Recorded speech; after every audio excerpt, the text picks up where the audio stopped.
everybody. Good morning. It is Saturday morning at 8:34 a.m. Only an hour and a half past the time I wanted to get on. I hope everybody's had a great Friday night. Hope everybody's safe. Today we have today's a day that, if you guys remember, back in June there was the No Kings Day, and it was just an anti-Trump protest across the nation. Well, guess what? They're having another one today. And I find it interesting that with all the things going on in our climate today, our political climate, with Ukraine and with Israel and with ICE and with everything, they're going to add another protest. I mean, I don't know. We're gonna get into that. We're gonna look to see what's going on with all that. Um, of course, we got the ICE stuff going on, crazy stuff, Chicago, all that.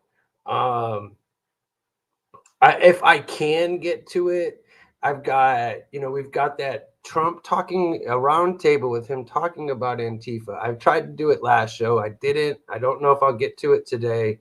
But I really think that roundtable sets up what is going on today. So hopefully we can get to it.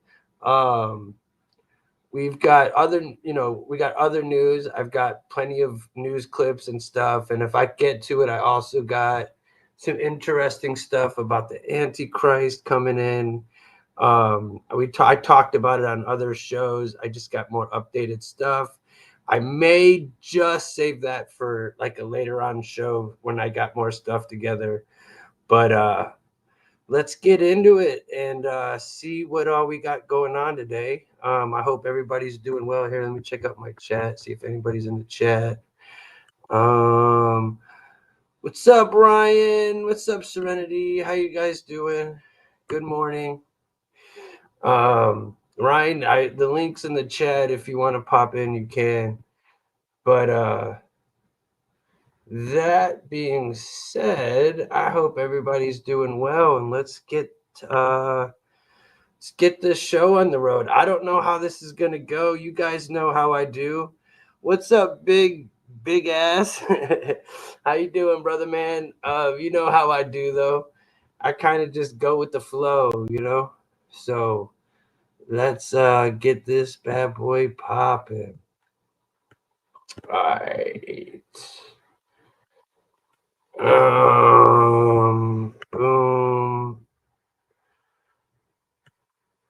Boom.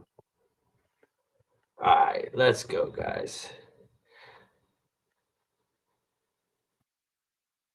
This world makes me wanna fly away now.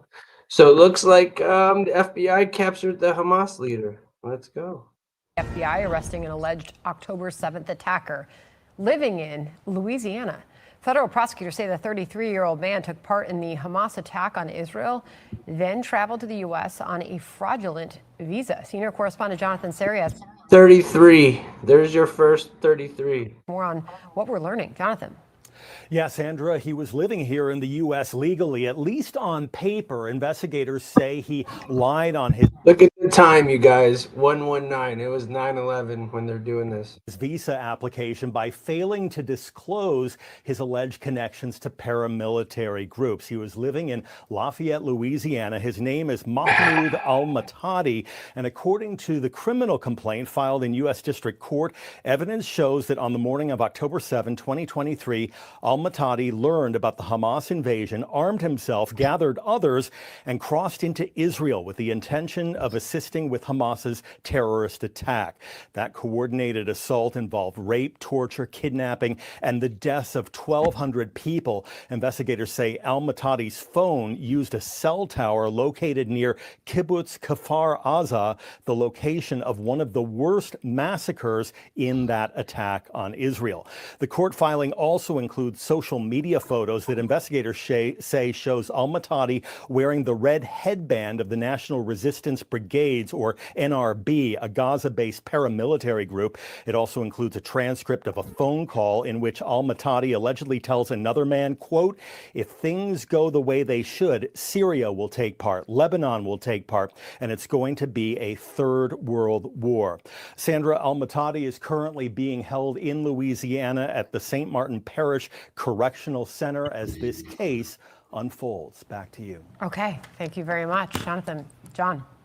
All right, let's bring in Trey Gowdy, host of Sunday Night in America, for more on this. Here's what the FBI said in part in a statement. Quote, "Evidence shows that on the morning of October 7, 2023, al-Muqtadi learned about the Hamas invasion, armed himself, gathered others, and crossed into Israel with the intention of assisting in Hamas's terrorist attack. Evidence further shows that al-Muqtadi provided false information in his U.S. visa application relating to his involvement with the paramilitary organization, connection to Hamas, participation in a terrorist attack, and military training." Now in custody, but you got to wonder, how'd this guy get into the country? Oh, I don't wonder. He probably came through a pretty porous southern border, or else he lied on a visa. But that's the least of his problems, John. His real problem is the close working relationship between Mossad and the CIA with John Radcliffe and Shin Bet, which is the Israeli law enforcement, and our FBI and Kash Patella. And I'll just tell anyone involved in the Hamas attack on October the 7th, you need to sleep with one eye open at least as long as Radcliffe is at the CIA and Patel is at the FBI. It's been over 2 years. They just found him. They're not going to stop looking. Just like we didn't stop looking after 9/11, Israel and the U.S. are not going to stop looking for you. And if you had anything to do with that barbaric attack, they're going to find you. Am I surprised it's Lafayette, Louisiana? I am. Home of Jeff Landry, speaking of former prosecutors. Yeah. But Kash and John, both former U.S. attorneys, they're not going to stop until everyone that's involved is brought to justice. Or as some say locally, Lafayette, Louisiana. Governor Jeff Landry, by the way, Trey just posted this on his Twitter account. "Justice will be served." Perhaps this is Louisiana lockup's newest resident? Perhaps that's the case. I'll get your reaction. You know, Louisiana is beautiful. I would probably rather be there than sent back to Israel. But that's always an option. Send them back to the country that they victimized. Look, like I said, his visa issues are the least of his problems. He's either going to, there's some not so nice prisons in Louisiana. His future is looking very bleak. But that's also true for anyone that has not also been apprehended. Radcliffe and Patel are going to work with their Israeli counterparts as long as they're in office, period, full stop. If you're involved in the October 7th attack, sleep with one eye open. Yeah, in announcing these arrests, here's what the Attorney General Pam Bondi said, quote, "After hiding out in the United States, this monster has been found and charged with participating in the atrocities of October 7th, the single deadliest day for Jewish people since the Holocaust. While nothing can fully heal the scars left by Hamas's brutal attack, this department's Joint Task Force, October 7, is dedicated to finding and prosecuting those responsible for that horrific day, including the murder of dozens of American citizens." I mean, this task force is going to continue. Maybe this is just the first person to be unearthed. I hope so. And Pam, A.G. Bonnie raises a really good point. It was not just Israelis that were victimized on that day. There were people from all over the world, including the United States, that were, I mean, children beheaded, women raped. I mean, it was equivalent to our 9/11. We spent 20 years finding out who was responsible for that. Israel's going to spend at least that long. Hey everyone, I'm Emily Campagno. Catch me and my co-hosts Harris Faulkner and Kaylee McEnany on Outnumbered every weekday. Hi, there's Ryan. What's up, buddy? Welcome. Hey, man. Good morning. Good to see you. Good morning, man. Good to see you. Now we're getting into, so we got like some cartel stuff. We got some ICE stuff. We got the No King stuff. And then we got the news. We got a bunch of shit. So let's get into, here's, oh, shoot. Can you see it? Yeah? No. Can you see it? No. Okay. Fine. Sorry, guys. I saw Riot and got sidetracked a little. Hold on, let me share it. I just dropped 200 people because of that. It's all right. We'll get back up. Let's go. Gang leader is accused of soliciting Bovino's killer using social media to put a bounty on his head. The Homeland Security Department warned about the rise of bounties targeting federal agents. Let's start this over. Sorry, that guys. Mexican illegal immigrant who tried to put a hit out, allegedly, on my guest from yesterday. Authorities say this man orchestrated a murder-for-hire plot, and the target, Chief Border Patrol Agent Greg Bovino.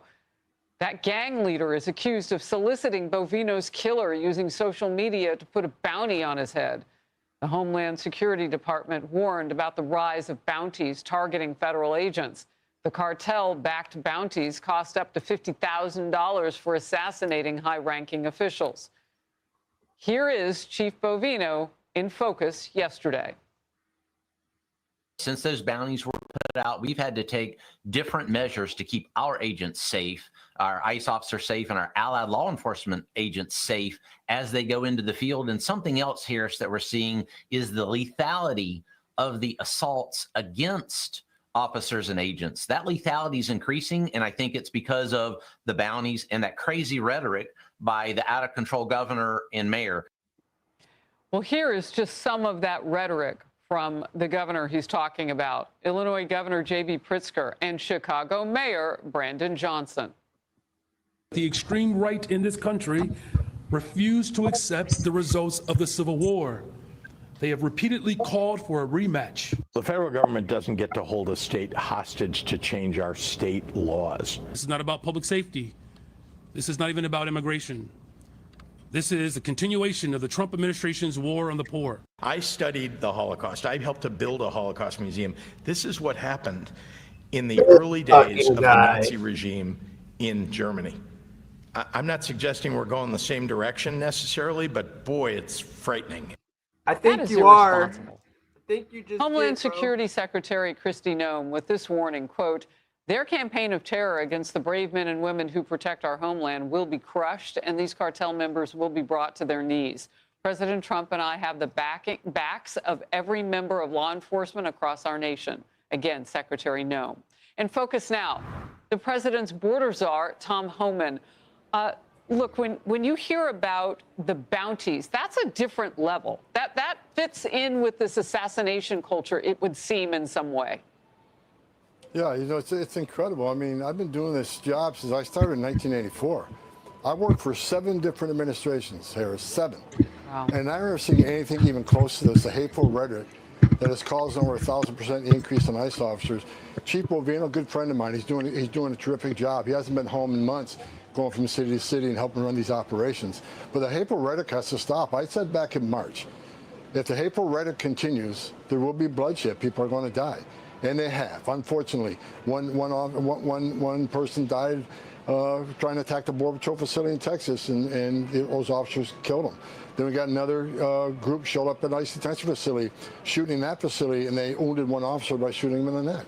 Then we had the Dallas shooting, the sniper that shot into a shaded van, hoping to hit ICE agents, but hit our detainees. So, and I'm telling you, it's not going to stop. I've seen this play out before. It's not going to stop. There's going to be more bloodshed unless this hateful rhetoric stops. Look, when we hear all that you just ticked off, we realize that there is a staccato movement in all of this. Is there any kind of way to break the grip that the cartel has right now on orchestrating these hits? Is it coming from one particular group? No, it's come from a lot of groups. Like I've had, I got death threats from the cartels myself. But the bottom line is the cartels are hurting. President Trump created the most secure border in the history of this nation, which means less drugs, less of their poisons getting across. They're taking to the waters. We knew they'd take maritime once the border got shut down, the land border. They're taking the maritime. President Trump shutting that down with his attacks. So they're hurting, and they want to, you know, affect United States law enforcement so they can keep moving their drugs in. They want to fear law enforcement to fear them. But bottom line is the men and women of ICE and Border Patrol aren't going to fear them. So I think President Trump's doing the right thing. He's playing the away game. He's taking the card cartels on in Mexico and Central America and Venezuela. So we're going to end up, like President Trump promised, he's going to annihilate these cartels, and that's exactly what he's going to do. So they can threaten all they want. It's not going to stop ICE from doing the job. It's not going to stop Border Patrol doing their job. It's not going to stop me from doing my job. We're going to continue to make this America safe again, one day at a time. Every criminal threat we arrest makes our community safer, bottom line, and we're going to continue to do that.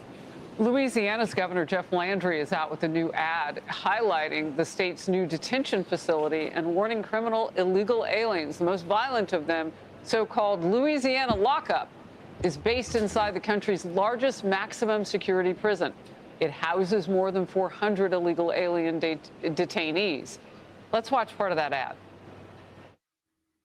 I know you all in the media will attempt to have a field day with this facility to make those who broke the law in some of the most violent ways victims. And I want to come back to you now and just get your reaction. We know we've got Alligator Alcatraz down in Florida, the Speedway Slammer in Indiana. Consequences matter. You know, I just told you we have the most secure border in history of this nation because of President Trump's leadership and executive orders, because of men and women, the Border Patrol, what they're doing in that border, but also because of what ICE is doing in the interior and showing, like Governor did, we have consequences. You will be locked up. You will be deported. And we send that message across the whole world that we got over 1,000 ICE teams on the streets every day. People are giving their life savings to the criminal cartels to make that dangerous journey. So one of the reasons we have the most secure border in history of this nation is because we're showing there's consequences. And we got great relationships with several governors across the country. We're going to keep showing there are consequences for violating our laws. There are consequences for ignoring an immigration judge's removal. And there are consequences for committing crimes against U.S. citizens, especially if you're here illegally. Mm-hmm. Tell him, You've Tom. been hearing about some liberals. California is one of those states where they want to help out the people who are left behind as you take the violent criminals off the streets. What do the families of these threatened officers and ICE agents need? They need protection, and they need to help the federal government protect not only the agents, but their spouses. Look, Harris, I have not lived with my wife since late March because of death threats against me. And now there are reporters out there trying to find the location of my family. There are reporters trying to identify who my sons are. I mean, this has gone beyond the pale. It's insulting. And, you know, God bless the men and women of ICE and Border Patrol. Before I go to bed every night, I say a prayer for every person out there wearing that shield that they go home safe to their families. And every illegal alien we arrest goes home safe to their families. I don't want to see any bloodshed. Orders are for the country. Tom Homan, thank you for being in focus. Yeah, thank you.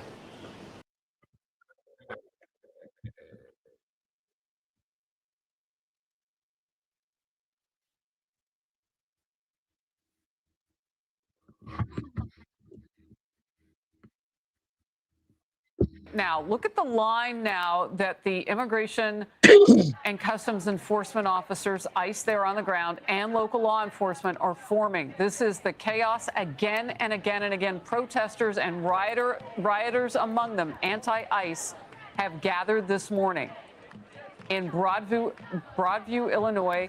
That is that ICE processing facility for illegal immigrants who've committed violent crimes. So that's their processing center. We have seen this before. It's been a very busy couple of hours, and it continues. Senior correspondent Mike Tobin is in the thick of it there. Mike. And Harris, in the last half hour or so, we saw another dust-up with protesters and law enforcement. What it was in this case is a couple of protesters got in the street, and the Broadview police picked them up and pulled them out, and that caused a lot of anger, a lot of volume, a lot of shouting. Let me give you a look down Beach Street.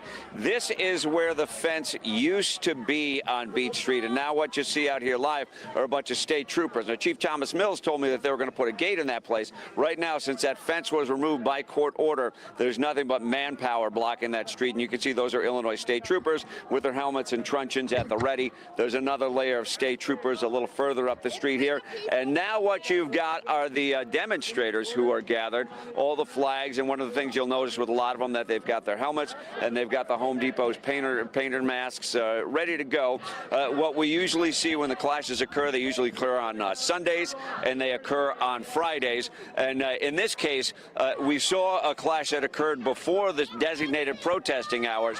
The protesters started coming out here onto Beach Street. The police wanted to move them off. By my count, I saw 9 people who got zip stripped, loaded into a Cook County Sheriff's vehicle, and transported from this location. I'd ballpark it at a little less than 100 people who are out here right now, chanting, making noise. And the big thing right now is they want to keep them in the designated protest areas and out of the street. Harris? I would imagine, hence the arrests, right? Because they're trying to send the signal, we're not just standing here to protect the building behind us, we're also keeping the peace here. Would you please ask your photographer, Mike, to keep that shot up? I want to have it as part of what we're talking about with my next guest, and we'll come back to you as the news warrants. Mike, thank you. Jonathan Fahey is with me now, former ICE director, so we're going to ask that Mike Tobin keep his shot up while you and I talk. This has gone on now for nearly 2 weeks off and on. Is any of this effective in making their point that they want to keep ICE from doing their job? Stop. Don't get a HELOC until you know about HEI. HELOCs are loans. You borrow, pay interest. In any of these cities where you see this? I think they're not going to be effective in preventing the Trump administration from doing its job of removing illegal aliens, particularly the most serious criminals. They've made their point known that they don't want ICE, but what I think what's really disturbing about this is when you look at the leaders of Illinois, particularly J.B. Pritzker, he never even recognizes the fact that the federal law enforcement has an absolute right and a responsibility to enforce immigration law, whether or not people like J.B. Pritzker agree with having immigration law or just want an open border. And it just seems like what he's doing is ratcheting up sort of this whole situation for his own presidential ambitions, and he's putting these agents at risk, as also the citizens of Illinois at risk. It's a really shameful situation, but I do not think there's anything they will do to deter the Trump administration, because what we've seen from the beginning, they are going to do this. I'm going to cut in for just a second, excuse me, because I want to talk about what's happening on the screen. This is live right now. So they are starting to cart people out. Now, we don't have great audio on exactly what's going on with these people. This, we've seen this all morning long. This is more than just they show up and they protest. Some of them turn into, riotous acts and the such. And I'm looking at a sign off to the left here, and I don't know if we'll pop up what I'm seeing, because there are a couple of satellite views that I can see that we rotate through live on air. We stand with immigrant families. That's never really been the issue. There are plenty of people in this country who came the right way, who want to do it the right way, and they have beautiful families. They are a great part of America. That's not what this is about. This is about some of the worst who are in this processing center and others across the country. Jonathan. You are exactly right. President Trump stands with immigrant families. The distinction is, which the Democrats always sort of try to combine the two, illegal and legal immigrants, as if they're one group. But yet what they are doing, and you see the record, Bill Belushi reports this on this all the time, the types of people that they are arresting and removing are the worst of the worst. And if J.D. Pritzker and Brandon Johnson would just say, hey, we will agree and let's stop being a sanctuary city and help you get rid of the worst of the worst, everyone would be better off. But instead, they want to just inflame these passions, put out false narratives, really, because I really believe J.B. Pritzker wants conflict so that it will help him within the Democratic Party, which makes this so shameful. But you're absolutely right. The immigrants, legal immigrants, don't want illegal immigrants here either, and they certainly don't want criminals here. Well, and in interviewing those people here in New York and elsewhere that I've been, it's always true that those are the first communities that get hit when the illegals are here. We saw that in Aurora, Colorado, at that apartment complex. I mean, they prey on the people who come here the right way, who are in those migrant, situations where they're just on their come up. They're trying to get that job. They're trying to do this. They are here legally. And the illegals target them just like they do everybody else. We are looking at this live in Broadview, Illinois, this going on. And look, the words and all of this is free speech. When it turns violent, it is not, it is rioting. And Jonathan, Charles Marino, former DHS advisor and former Secret Service agent now, we want to bring into the conversation if we can. I'm going to ask my team, is Charles available to us? All right.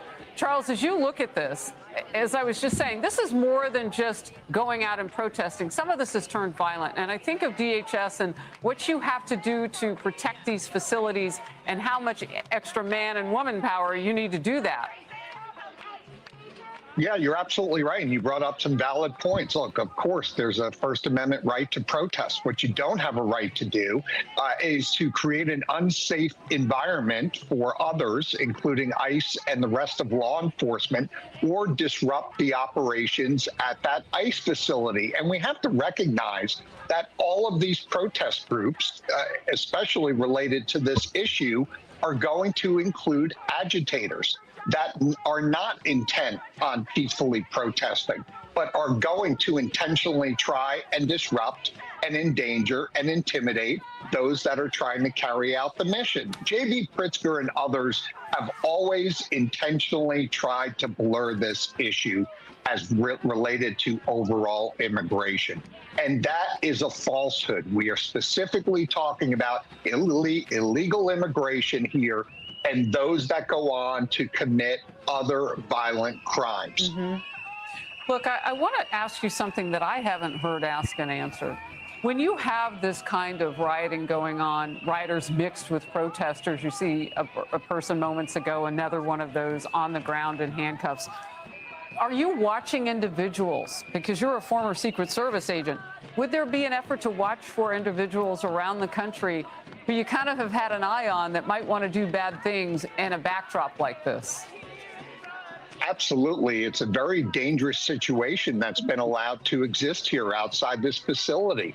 Let's remember, the courts have intervened at almost every step of the way. They've allowed them to congregate there and stay there from 9 a.m. to 6 p.m. Wow. They also demanded that DHS stand down the perimeter fencing that they had up around the facility, which I think DHS has every right to do as whether a temporary or permanent federal facility. So the law is on their side.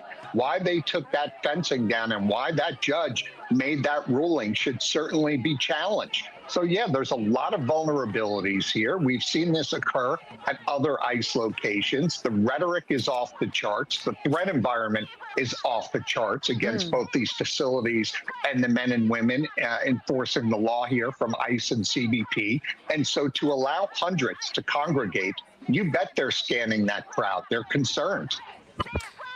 Well, we are going to continue to watch this for all the reasons that you and Jonathan Fahey, former ICE director, Jonathan, thank you, have given us. Charles Marino, DHS former Secret Service and DHS advisor. Appreciate your time. Again, this has been going on for hours. We will not take our eyes off this because of the dangers that you just heard Charles Marino talking about. We're all over it. Hey.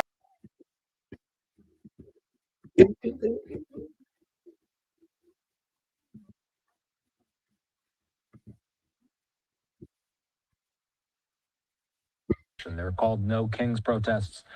Aisha Hasni with the details.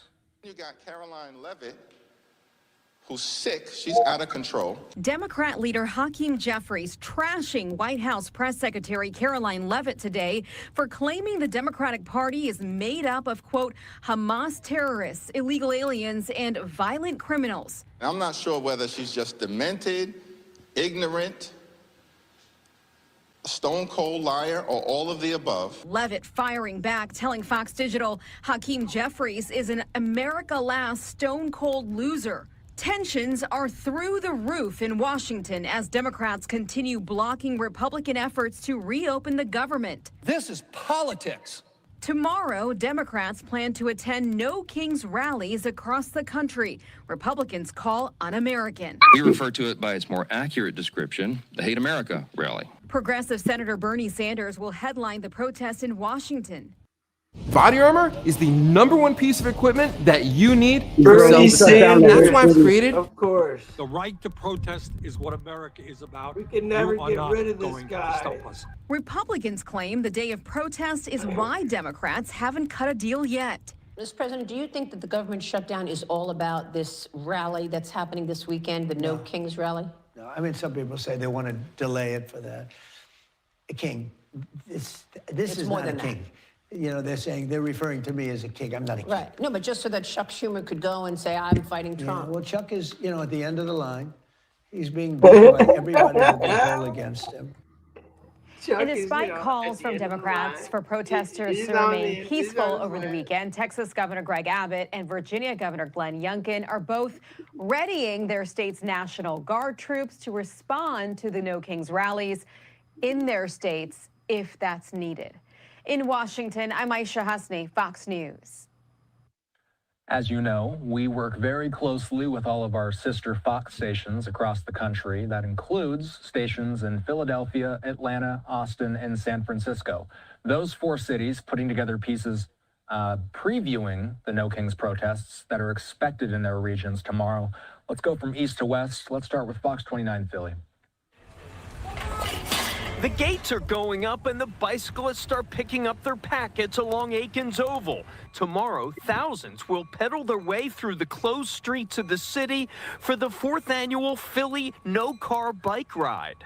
Philly Bike Ride is actually Philly's largest car-free social bike ride that is really meant for all ages and all ability levels. Matt Altia is one of more than 6,000 bikers who registered for the event. The ride starts at the Art Museum at 7:30. The 20-mile route that weaves its way through the city is closed to vehicular traffic for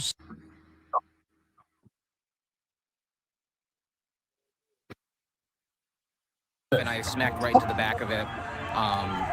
Got like knocked out for like 10 minutes. It's a fun ride, no traffic, easy going. I'm a kind of beginning rider, so it was a lot of fun for me. But just as one event is ending, another one will start just down the parkway. The No Kings 2.0 march is scheduled for 12:30. Back in June, nearly 100,000 people packed the parkway for a similar event that protests the policies of President Donald Trump. The march starts at City Hall and ends with a rally at Independence Mall. Organizers say they don't expect the crowds like last time, since it's one of nearly 2,600 events nationwide. There's so many. In the thousands, in the millions, we are showing our representatives and the people whom we have elected what we expect and what we want. That was Fox 29 Philadelphia. You show Let's them, head lady. to Fox 5 Atlanta. They preview tomorrow's coverage. This is the second time we've seen these No Kings demonstrations, and organizers say they're expecting an even bigger crowd than we saw back in June. Law enforcement tells us they're prepared to handle the influx of people. 4 months ago, thousands of protesters took to streets all across Metro Atlanta as part of the first No Kings Day. People from all walks of life came together then, protesting against the Trump administration. My 89th birthday, and I believe in democracy for all. And so I had to come, and I may not have much more time here on earth, but today I can do it, and I want to protest what's going on in our government. Now another round is planned from Peachtree City to Calhoun and Carrollton to Athens. Some organizers say they're focusing on family fun this time. In Floyd County, they're encouraging demonstrators to wear costumes, blow bubbles, and pass out candy.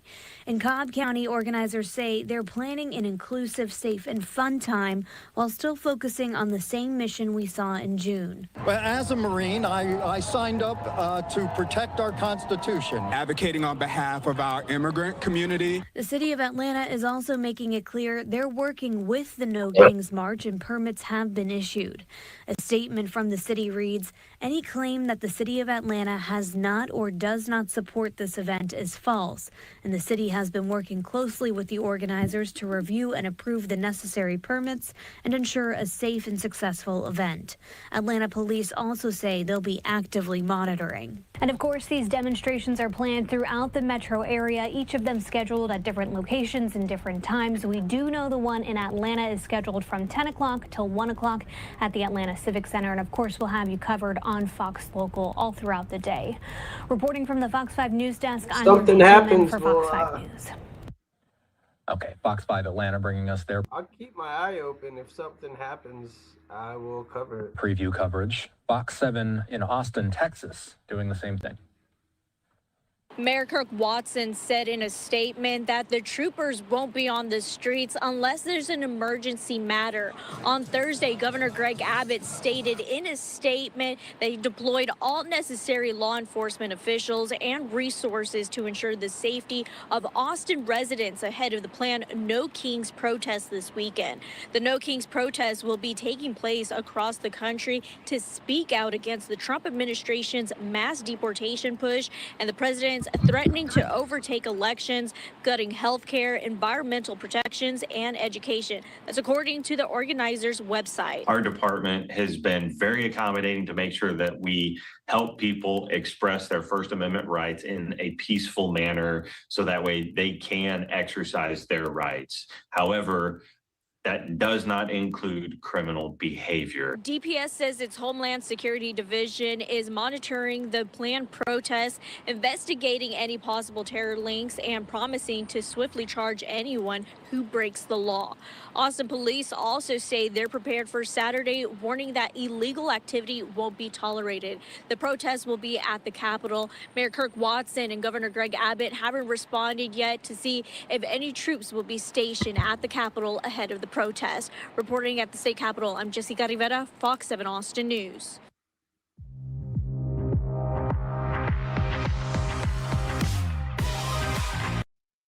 Finally, let's head to San Francisco with KTVU Fox 2's previewing coverage for tomorrow's protests in the Bay Area. In San Francisco's Civic Center Plaza, adjacent to City Hall, preparations for the No Kings protest set for Saturday are already in place, including a stage and barricades. Organizers say it's part of a nationwide network of protests against the Trump administration. So we're talking millions of people on the streets and tens of thousands here on the streets in the Bay Area. These are going to be fully peaceful protests. We're all here to raise our voices and to show our discontent with the administration and to do so peacefully. The last No Kings protest in June in response to President Trump's military parade and birthday celebration drew tens of thousands here in the Bay Area, and organizers estimate about 3 million across the country. The demonstration is expected to get underway at around 2 p.m. and will likely see roads around San Francisco blocked as protesters wind their way through the streets. San Francisco police say there were no arrests made as a direct result of the June protests, but they are staffing for this weekend and preparing for anything. The SFPD honors everyone's right to protest, and we will facilitate peaceful demonstrations. But we will hold people who break the law accountable. We've been in contact with the event organizers, and we will work to ensure everyone is safe. This latest No Kings protest comes amidst threats by the Trump administration to bring National Guard troops into San Francisco. Law enforcement leaders said there is no need for National Guard troops in the city, and Mayor Daniel Lurie has said the city has already worked hard and seen a significant reduction in crime across the board. The mayor said law enforcement will be fully staffed, including a platoon of highway patrol officers, all on hand to facilitate free speech this weekend. But the mayor said the city won't tolerate destruction of property or any violence. When it comes to major events, he said the city is already working collaboratively with law enforcement partners. We are working closely with the appropriate state and federal enforcement agencies every day to keep our city safe, and that coordination is delivering results for San Francisco. Look at the mask guy. Yeah. Okay, bro. Fox 2 San Francisco bringing us that coverage. We wanted to bring you all of the preview pieces that we could find from our sister stations across the country. Again, all right.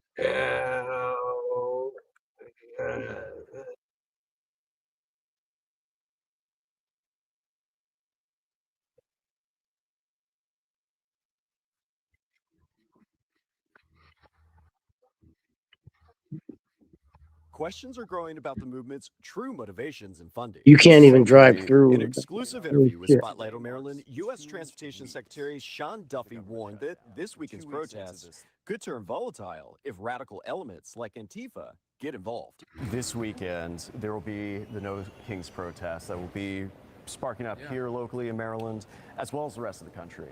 Are you concerned that groups like Antifa may be embedding themselves into some of these protests And if so, are you worried about the political temperature rising because of these groups? So I'm all about free speech. I'm all about protests. It's the great American way.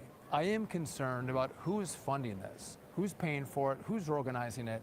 I am concerned about Antifa infiltrating and participating in the protests. And when you talk about the temperature, again, this I believe would have been Charlie Kirk's 32nd birthday. And again, he was shot because... What's up, Clayton? Yo, what's up, guys? So I'm detailing my daughter's new car right now, and I have a little story time for y'all. If you're in need of some...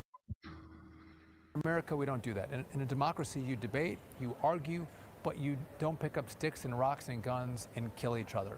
We're seeing more political violence on the rise. A reference Duffy made about Kirk's murder at Utah Valley University in Orem, Utah weeks ago, with the FBI saying a bullet casing found at the site was inscribed with the words, "Hey fascists, catch." Antifa, first appearing as an anti-fascist movement in 1930s Germany, now operates as a decentralized, anti-capitalist, anti-authoritarian, and anti-state network with no clear leadership, according to the Center of Strategic and International Studies website. Frequently, Antifa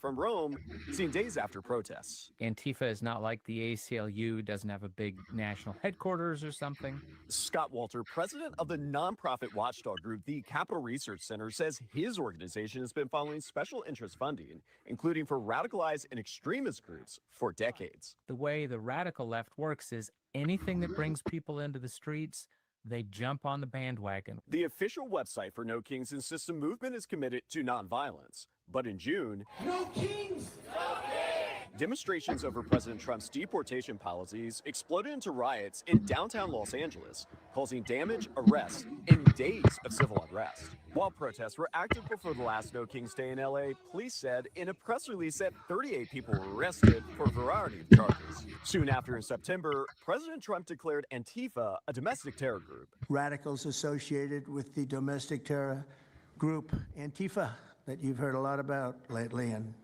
I've heard a lot about them for 10 years. And other far-left extremists have been carrying out a campaign of violence against ICE agents and other officials charged with enforcing federal law. Open Society Foundation, a grant-making organization funded by billionaire George Soros that some have claimed has funded Antifa and violent protests, told our team that these allegations are wrong, saying in part, "We do not pay people to protest or directly train or coordinate protesters," adding all Open Society grantees are required to comply with the law. Now, all eyes are on this weekend, and Secretary Duffy fears the temperature in America's streets may be boiling over, including in Maryland. Donald Trump won all 7 of the toss-up states. He got a majority of the popular vote. This is democracy in action. And if you don't like it, come back in the next election and try to win. But stop with the heightened language, because people are taking that to heart, and they're picking up guns and they're doing really nasty, destructive things. And so I think that's going to play out this weekend with the No Kings protest. Again, we don't have a king. We had an election, and Donald Trump crushed the election. He won. So enough with your mischaracterization of who we are as a country and how Donald Trump actually came to power. Our team will follow protests closely this weekend throughout Maryland and nationally. I'm Gary Collins with Spotlight on Maryland. The weather is starting to get colder, but before it gets cold out, while it's still nice, we have a... Spotlight on Maryland reached out to organizers of the No Kings protest for comment. So far, they have not heard back. The No Kings protest is set to happen here at the Capitol Saturday. Governor Greg Abbott says he's deploying the National Guard and DPS personnel to help deter any potential violence. However, protest organizers are pushing back, saying they've urged participants to protest peacefully. We will not be silenced. If we stop exercising our rights, our First Amendment freedom of speech, out of fear, we forfeit our power in advance. Ahead of a No Kings protest planned for Saturday in Austin, Governor Greg Abbott is taking action. In a post, he announced he's deploying both the Texas Department of Public Safety and the Texas National Guard to the capital city. He says, quote, "Texas will not tolerate chaos. Anyone destroying property or committing acts of violence will be swiftly arrested." Under state law, the governor can deploy the Texas Guard to help maintain public order and protect private property if there's a credible concern about unrest. Retired Major General Bo Young says the Guard will be deployed as backup, ready to move in if local authorities need them. Soldiers, I would not expect anything other than them to provide a professional and sort of calming environment for the protests to occur. The national organizers of the No Kings protests say their core principle is nonviolence, committing to peaceful, lawful action at every event. They might try to paint this weekend's events as something dangerous to our society. But the reality is there is nothing unlawful or unsafe about organizing and attending peaceful protests. In response to the governor's announcement, Austin police released a statement saying they fully support and uphold the community's constitutional right to peacefully assemble. They add, "We will work as needed with our law enforcement partners to support public safety and ensure events remain peaceful and orderly." In this country, everyone is entitled to their beliefs and to act on them lawfully without fear of punishment, no matter what the government in power happens to think of those beliefs. Now, Governor Abbott hasn't said whether They weren't he plans saying on that deploying back the in National Guard January to other Texas 2020. cities where protests are planned, but the protest here in Austin is set to get started at the state capitol at 2 p.m. Saturday. Reporting live in Austin, Farrah Walton, CBS Austin News.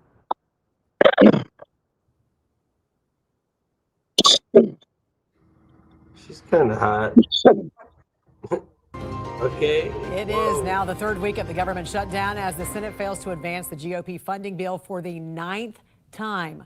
Joining us now to discuss is New York Congresswoman Claudia Tenney. Good morning to you, Congresswoman. Okay. Thanks for coming on. Good morning, Jan. You know, a lot of lawmakers on Cap. Yeah, I'm not gonna watch that one. All right, guys. We'll keep going, then I'll get into the news, and if I get to it, I'll have I have some pretty cool, like, interesting stuff about the Antichrist. Welcome back. Day 17 of the government shutdown, and House Speaker Mike Johnson is frustrated. I feel like What's this? on a day like this, at the end of another long week, I just feel like we ought to apologize. I hate that we have to do this. I don't want to be here any more than you do talking about this subject. It is so difficult to be a happy warrior when you know that so many millions of American people are suffering, being made to suffer unnecessarily because of the Democrats' political games. Budget Director Russ Vought saying this afternoon more cuts are coming due to the shutdown. He says the Democrats have helped drain cash from the Army Corps of Engineers, and he says they now will be pausing over $11 billion in projects in New York, San Francisco, Boston, and Baltimore. And while the money, at least for now, isn't going out, we've got a record amount coming in from President Trump's tariffs. Let's take a look at the numbers over at the wall. The Treasury Department says that for tariff revenue last month, it totaled over $30 billion. That's a record high and up nearly 300% over the same time last year. Overall, customs revenue for fiscal year 2025 also hitting a record high with over $200 billion collected. Now, all that is helping the government see a surplus last month of nearly $200 billion. It's the highest September on record. And President Trump is talking about tariffs. He did so earlier today. I used to watch in amazement at how stupid our country was, how stupid they were. And we're not. Sorry, y'all. I thought this was this will talk about No Kings. I didn't know this was at the beginning. Stupid anymore. If we didn't have tariffs, we would have no national security. Trump has often touted the power of tariffs in many conflicts. Just this week, President Trump brokered a deal in the Middle East, and while the ink is barely dry, the left is taking to streets tomorrow to protest the president. It's a second round of No Kings demonstrations planned across the country. You'll remember those from this summer. So why are they doing this? And just days after President Trump's ceasefire in Gaza.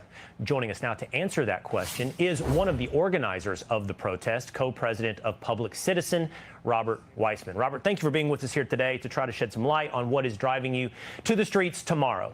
And I have seen some of your videos, I've seen some of your speeches at previous rallies. So I ask you pleasantly, without a full stump speech, why? Why are you protesting President Trump, suggesting he wants to be king? Well, I'll pleasantly reply, and it's great to be with you, Will. we're worried about a president who is displaying an authoritarian agenda and carrying it forward. We're worried about a president who's deploying National Guard troops on our streets for no reason. We're worried about a president who's illegally shutting down the Consumer Financial Protection Bureau that protects consumers from financial fraudsters and ripoffs. We're worried about a president who's illegally firing employees and taking advantage of the shutdown to weaken our public health by dismissing people from the Center for Disease Control. And we're worried about a lot more, but I'll take to heart your request not to give you a stump speech and pause right there. Yeah, I'd love to walk through a few of those with you. You see those as the move of an authoritarian government. Let's start with the National Guard. The National Guard has been deployed to several cities to do two things. One, to stop the demonstration against ICE and federal officers looking to enforce our immigration laws, to enforce deportations. Now, deportations is something we've seen from almost every administration. In fact, over 3 million deportations under President Obama. Would you call President Obama's actions authoritarian and that of a king? Well, I think President Obama's deportation policy was disgraceful. But what we're talking about here is the deployment of the National Guard, as you say, against protesters or on fake claims of rising crime, when in fact crime is going down. I think the purpose of the National Guard deployments is to intimidate people from exercising their First Amendment rights. And the governor of Oklahoma agrees. Well, to be clear, and I was being charitable by calling what the National Guard is doing addressing protesters. I imagine you'll be out in the streets tomorrow, and if you remain peaceful, you won't see any of the National Guard. But if you behave the same way they have in Portland, and that is you attack ICE officers or you destroy property, specifically and especially federal property, then you should, and you will see the National Guard. And there will be a positive outlook, perhaps not for you and your freedom, but for the rest of us who see that as a disgrace to civil society. Well, when there is civil unrest, normally the police are called in, and if the police can't handle it in extreme situations, the governor might invoke the National Guard. To take Portland, for example, that's not happening. According to the federal government itself, what was happening in Portland when the president deployed the National Guard was minimal. The National Guard was there based on no protest whatsoever. Robert, the local authorities were clear. If there was any problem, they were ready to handle it. So surely you I agree don't think the National Guard was deployed to deal with objective problems. Do you think it's an objective problem when ICE officers are the targets of assassination, for example, in Dallas, Texas? No one should be assassinated. That goes without saying. And our movement is a profoundly nonviolent movement.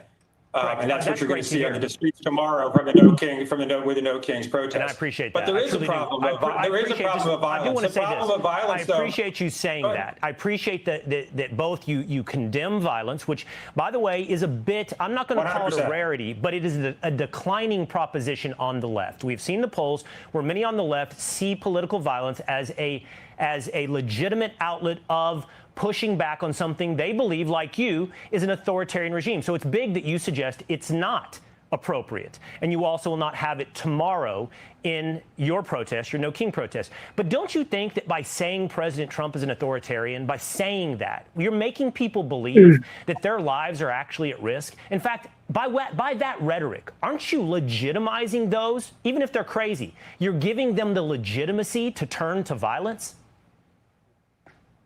No, unfortunately, we're describing the reality that we're dealing with in our lives. You want to talk about threats to lives, Will? Do we really need this that were forced in the reconciliation bill will cost 50,000 lives a year. That's real violence, and it's not speculative. It's well documented by academic experts. So if you lives think are being lost. if you think public policy and cutting government spending is real violence, you and I have very different definitions of violence. And Robert, I think that you have a real long look in the mirror that's required, that if you continue to call a politician you oppose, that's fine. I don't begrudge you your disagreement. But you continue to call a politician you oppose a would-be king and authoritarian. I don't know if you personally have used the word fascist, but it's not a long lead. That people will listen to you and they will take up violence. You heard me flatly condemn violence. And our movement, it's not just that it's going to be peaceful tomorrow. Nonviolence is a core principle of what we're doing. That said, you easily could have played Mike Johnson and a series of other Republican leaders calling us Antifa, saying, which now, according to Stephen Miller, is equivalent to being a domestic terrorist. So we're actually being called domestic terrorists for protesting on the street peacefully. Who's we? I don't know. Yeah, I mean, Stephen Miller's called you, Robert Weiss, Antifa. The millions and millions of people who are going to peacefully protest as part of No Kings tomorrow have been labeled domestic terrorists. There is Antifa. If you're worried about, it exists. If you're worried about name calling, my friend, Antifa exists. then And look if you're to not the Republican Antifa, Party to see where it's coming from. If you're not Antifa, good. I don't know if anybody's called you Antifa, but there is Antifa. And if Antifa is at your rallies tomorrow, I would say you might see. There is no organization in the United States. We're not going to live in Never Neverland. We're not going to live in Never Neverland. I got to leave it here. And if Antifa's there tomorrow, I'm sorry, you should and will see the National Guard. If you're peaceful as you suggest, then we will listen to what you have to say. You're going to see millions of people at the largest peaceful demonstration in American history. Robert, and I hope you come join us, my friend. I won't. They did not like each other at all. That was a good interview because they were not feeling it at all.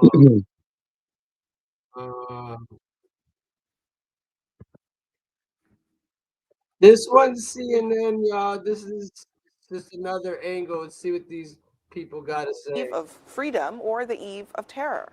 Just hours from now, thousands upon thousands will gather in the streets for the nationwide No Kings protests.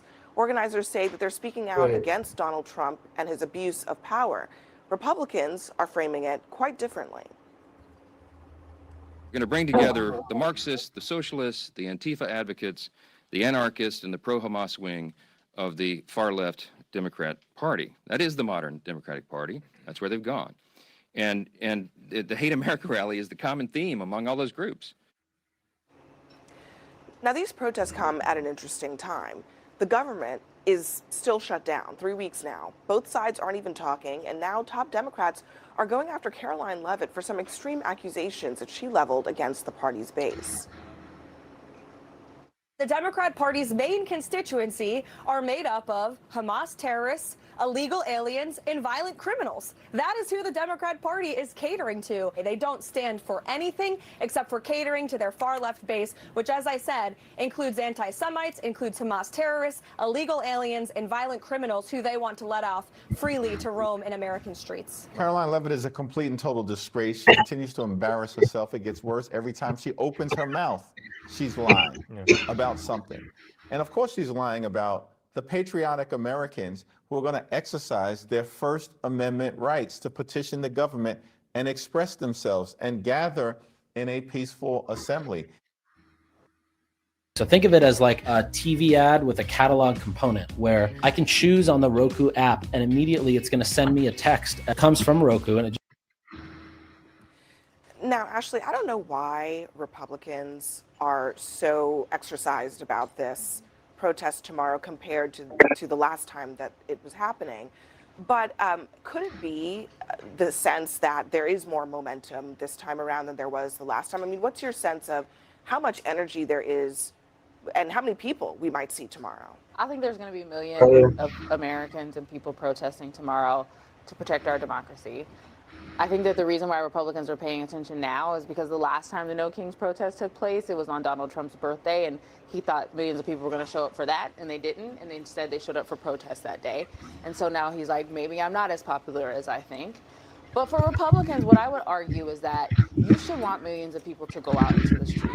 You should want millions of people to be able to peacefully protest, because that is the perfect counterpoint you can say to me when I say I think our democracy is under attack with authoritarian regimes. What you shouldn't do is call us Marxists or socialists, or you can be whatever you want in America. That's the beauty of a democracy.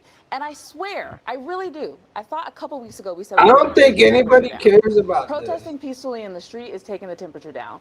Calling people Hamas sympathizers, socialists, all the other terrible things they've said, that is not what that does. Yeah, whatever happened I don't to think that? anybody I mean, cares about the idea, whatever happened to the fact that I mean, literally just a few weeks ago, the idea was, let's take the temperature down. Let's not call each other these things that make this seem like some kind of existential struggle. What happened to that? Who are the sponsors of this event tomorrow? Let's say Indivisible, the leading defund the police organization in this country. Jewish voice individual is not the leading defund the police. That is like 100% factually are. incorrect. They were for years to defund the police. No, they weren't. That's Jewish wrong. Voice Check for your Peace source. is a Hamas sympathetic This group. is They so gather hard to around with watch, Students for John. Justice for Palestine, another Hamas-funded organization. They're not the lead These are the protesters. organizations, George Soros-funded organizations. They're the most radical So wait, left-wing groups that are so are you sponsoring. arguing that those organizations are single-handedly going to bring millions of people in the streets? We're talking 2,500 different plans and events for protests. I mean, is that the argument here? And the second part of the argument, my question to you is, are you arguing that if groups are funding protests that they shouldn't be allowed to happen? Anybody can go protest. No, absolutely not. Anybody can go protest what they want. But you played clips of members of Congress talking about this event. I think it is worth noting who is sponsoring this event. Defund the police type people, Hamas sympathizers. That's what these groups stand for. And not to mention the Communist Party of, it's on the poster here in New York City. Thank you. I mean, you've got boomer cranks. They've been protesting every day. Cranky commies, Antifa people. I mean, what they're saying is true. A lot of the people with these sympathies are going to be at these events. I'm sure there'll be some peaceful protesters there. I hope there's no violence. But given what we've seen in cities around America, it is highly likely we're going to see violent elements. I would like to say that I want to get to the press secretary's comments about the base of the party. I've voted in every Democratic primary since I was old enough to vote. I'm considered the base of the party. I was a union member. I grew up in a trailer house in East Texas. I went home last weekend, and I took my wife home to East Texas, and I went to a Baptist church where I was saved and baptized. I'm the base of the party. I went to a high school football game where I was an all-state football player. I'm the base of the party. And then I went by the factory that had been shut down because my job was moved overseas. I'm the base of the Democratic Party, not these other folks. Andy Kim, the senator, compared Speaker Johnson's comments about these protests to what was said about the March on Washington of 1963 by George Wallace. He said, segregationist George Wallace said about the March on Washington, I do think the march under the leadership of men who are in the Communist Party and have been is not good for the country. Citizens being used by communists to disrupt and destroy internal peace. That's the comparison that he's making.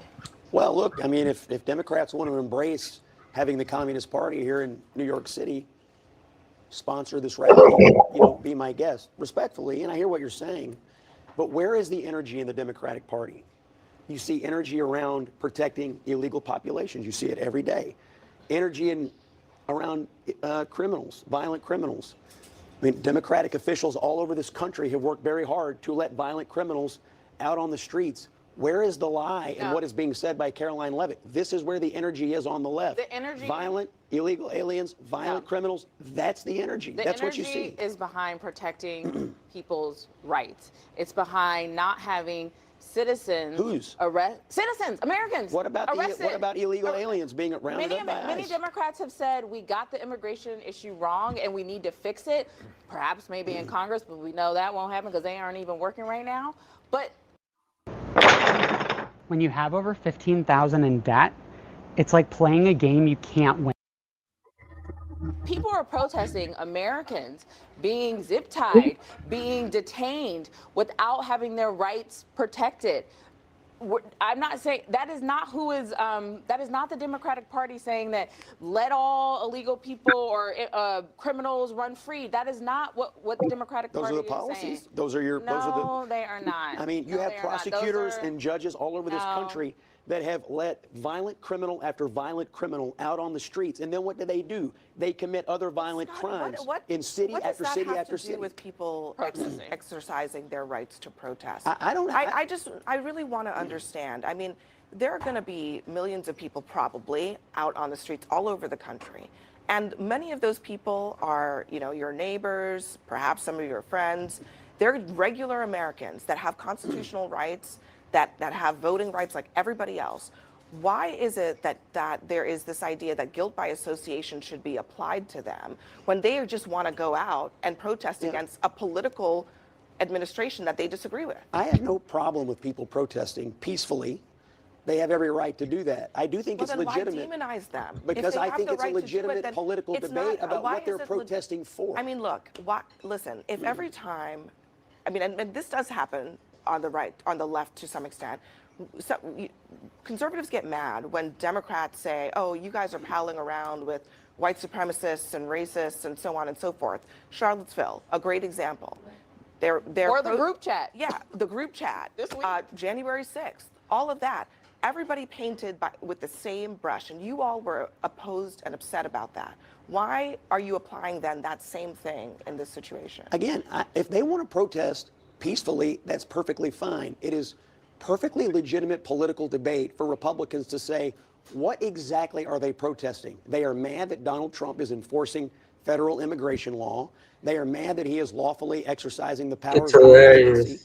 And they are fighting for policies that Republicans fundamentally believe are bad I for do the think country. they disagree with all of the things. It's a legit debate. They disagree. You characterize those things as lawful, and they disagree, and they're expressing their disagreement. But I want to play this from Amy Coney Barrett, the Supreme Court Justice. She's spoken with a New York Times columnist about some of these concerns about President Trump's use of his presidential power. Her answer on the Supreme Court's role in all of this, you might find surprising. Where it's very easy to imagine from either the left or the right, some present or future president deciding to test the court, Andrew Jackson style, saying, interesting ruling, Justice Barrett, good luck enforcing it. If a president defied the Supreme Court, what would you do? Well, as you say, the court lacks the power of the purse. We lack the power of the sword. And so we interpret the Constitution, we draw in precedents, we have these questions of structure, and, we make the most with the tools that we have. Good job, CNN. Way to propagandize everything you do. You do so good at it. All right, let's get back to some different shit here, guys. Let's see what's going on in the world. Other than this. I just care about saving lives. But this will be number 9. But every time I solve one, they said, sir, if you solve one more, you're going to be known as a peacekeeper. Not even a week after his historic Middle East peace agreement, President Trump was back in the peace business again today. He chatted up Vladimir. I think that President Putin wants to end the war, or I wouldn't be talking this way. I think he wants to end the war. I spoke to him yesterday for 2.5 hours. We went through a lot of details. He wants to get it ended. I think that President Zelenskyy wants to get it ended. Now we have to get it done. To the best of my knowledge, we've never had a president that solved one war. Not one war. Bush started a war. A lot of them start wars, but they don't solve the wars. Trump understands leverage, and that no matter how challenging the situation, effective negotiations require that the doors to peace are always propped open. HELOC versus HEI. What's the difference? Let me show you. HELOCs are loans. You borrow, pay interest, and make monthly. And his leverage? Well, first, he's riding really high in international affairs after last week. Second, he's using tariffs to squeeze India to stop buying oil from Russia. And the third point of leverage involves a certain type of weapon we could begin shipping to Ukraine. Trump's floated the possibility of sending them long-range missiles, and that seems to have gotten Putin's attention. They're a very powerful weapon, but they're a very dangerous weapon, and it could mean big, escalation. It could mean a lot of bad things can happen. Tomahawks are a big deal, but one thing I have to say, we want Tomahawks also. We don't want to be giving away things that we need to protect our country. We have a very strong country right now. We have a strong military. We have the greatest military in the world. We have the greatest weapons in the world. I want to get this war over. Of course, the press still doesn't understand Trump's negotiating style. Aren't you concerned that maybe the Russian president is trying to buy himself more time? Yeah, I am, but, I've been played all my life by the best of them, and I came out really well. So it's possible, a little time. Is your gut instinct it's all right. But I think that I'm pretty good at this stuff. I think that he wants to make a deal. I made 8 of them. I'm going to make a 9th. I think he wants to make a deal. Well, Tomahawks would be a severe and very dangerous escalation. I personally think it's a terrible idea. And yesterday, thankfully, Trump seemed to be shifting his position. I mean, we can't deplete for our country. So, you know, they're very vital. They're very powerful. They're very accurate. They're very good. But we need them, too. So I don't know what we can do about that. But again, Trump's keeping everyone guessing here. Most importantly, Russia. And that is a classic art of the deal style move. I did actually say, would you mind if I gave a couple of thousand Tomahawks to your opposition? I did say that to him. I said it just that way. He didn't like the idea. He really didn't like the idea. No, I said it that way. You have to be a little bit lighthearted sometimes. The main point here, Trump's working overtime on issues that really matter. Not just on peace abroad, but on safety and security here as well, by taking out deadly threats before they even arrive on our shores. Venezuelan drug traffickers got another unexpected surprise last night in the Caribbean. Boom. Another vessel and its lethal contents destroyed. These strikes have suddenly gotten Venezuelan President Maduro's attention. It has been reported that Maduro offered everything in his country, all the natural resources. He even recorded a message to you in English recently, offering mediation. What could we do in order to stop that? He has offered everything. He's offered everything. You're right. You know why? Because he doesn't want to around with the United States. Thank you, everybody. Damn! That's how it ended today.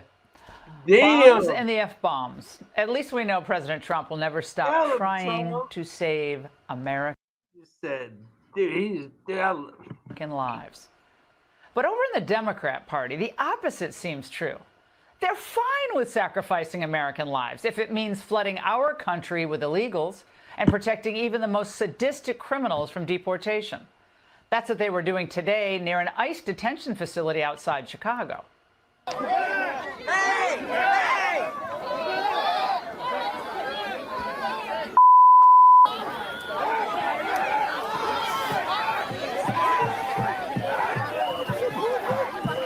It looks so nothing.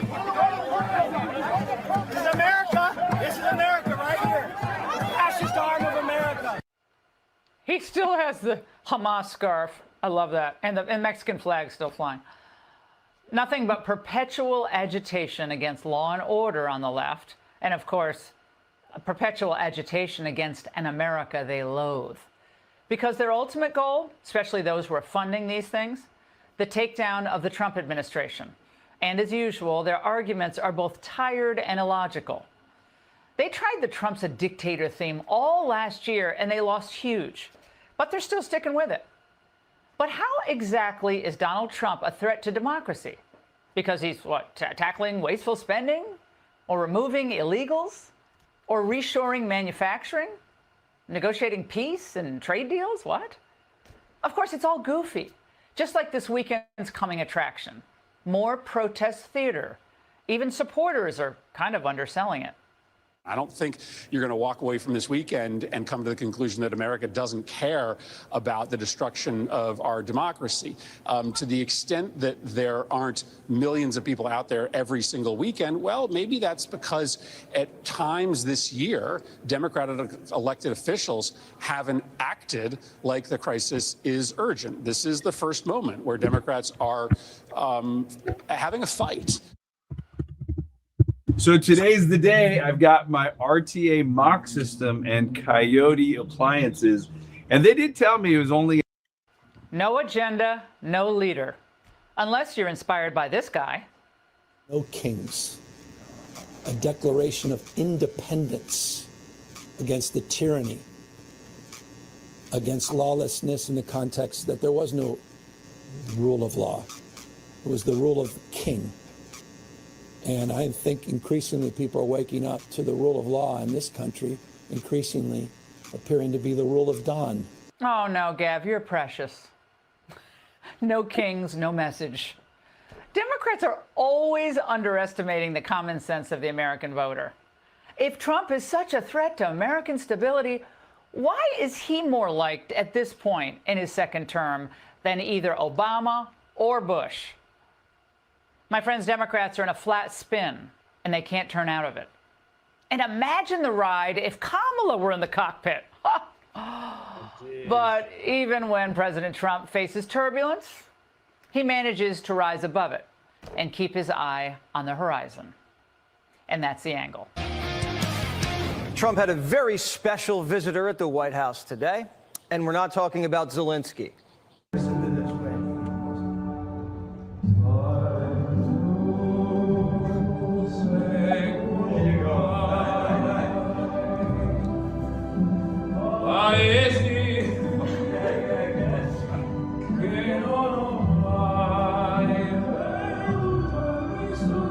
Andrea Bocelli came by because, well, why not?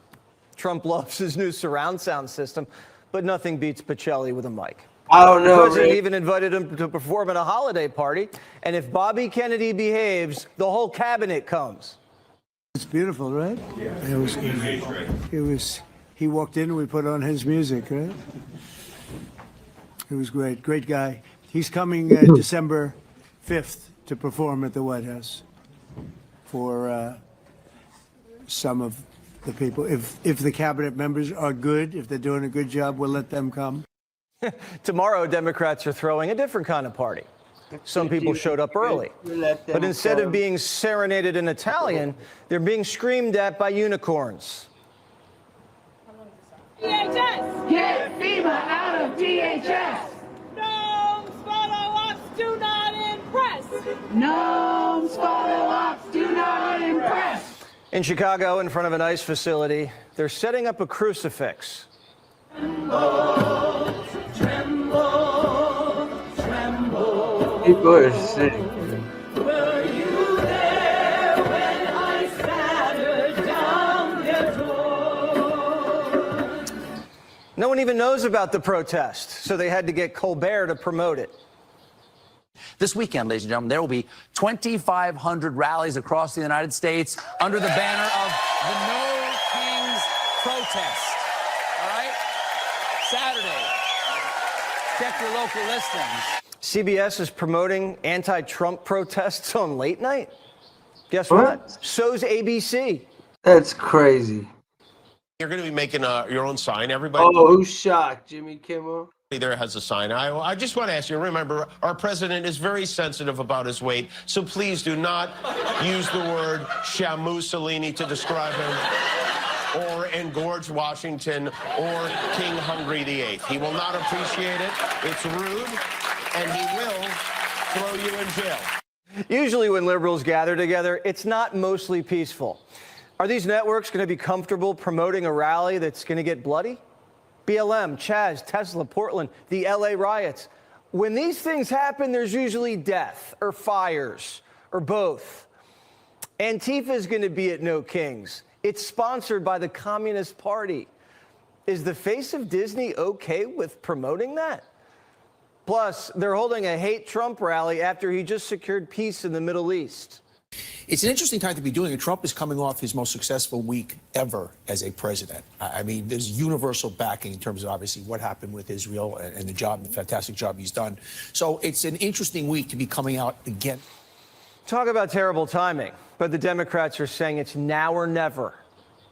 Think about how we will feel if this 250-year experiment disappears on our watch and we didn't do all that we could simply because we didn't want to face the hard reality. The authoritarian takeover isn't coming. It's here. You think a real king would let thousands of people march against him and hang him in effigy? The fact that we still have freedom of assembly means Trump's no king. Like most progressive protests, there's just going to be a hodgepodge of crazy. The Hamas wing, the teachers' unions, Antifa, and the Greenies. They're experiencing what they've coined climate anxiety, which is their fear that because of changing in extreme weather, that the future of their lives is very much at stake. My goddaughter, who's a junior in college right now, was crying to me just 2 days ago, worried about what is the world going to be for me, Auntie. The left has a lot of anxiety. Climate, Israel, ICE. Mamala says the only solution is violence. It's time to draw blood. Do you think that breaking barriers means you start out on one side of the barrier and just end up on the other side of the barrier? Yeah. No, there's breaking involved. And when you break things, This spray takes 15 minutes and it protects your This car thing for is 8 breaking months. my Sounds like a ears. scam, right? But watch this. you might get cut. And you might bleed. Headboard. Wow. Chicago heard the borders are loud and clear, got hit in and the head a they few started breaking stuff. Oh, shoot.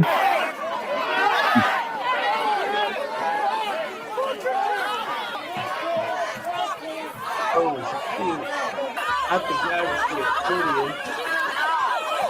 You hear it, man?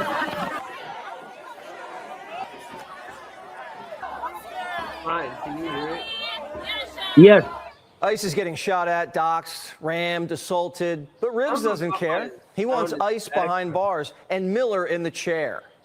The people who serve for the president, including all the way down to ICE agents, can be held accountable when there's a change of administration who's willing to hold them accountable when they break the law. Now, Stephen Miller is clearly ordering people to break the law. Democrats have identified their enemies, not MS-13, whites in red states. I'm a white woman that has lived in a red state my entire life. And I can tell you, when I'm around white people, they test the racist water. They test it on people like you all the time. Democrats fought a civil war to protect their cheap labor, and now they're back for round two? And is this how the Democrats are going to win the next election, calling whites racist? They said going to the gym was racist. They saw racism on a bottle of syrup. They said this meant you hated blacks. Master bedroom, our hats, our music, our movies, our books, our statues, our founders, even our butter was racist. But when they say they want to shoot us in the head twice, that's fine. A stick of butter is more offensive? Take this Democrat running for Senate in Maine. Graham Plattner once said, if people expect to fight fascism without a good semi-automatic rifle, they ought to do some reading of history. That guy seems a little scary. I don't think we should elect Democrats who keep saying they want to kill us. Maybe that's just me. Caroline Leavitt's had enough. The Democrat Party's main constituency are made up of Hamas terrorists, illegal aliens, and violent criminals. That got hips don't lie Hakeem hot under the collar. Watch. Caroline Leavitt, who's sick, she's out of control. And I'm not sure whether she's just demented, ignorant, stone cold liar, or all of the above. Hipp should take off the sombrero and apologize. This whole thing's getting really nasty. We all have to chill out. Schumer's running outside of a dead pedophile's house. Speaker Johnson is more concerned about protecting what happened in here than what happens in here and in other clinics and hospitals around the country.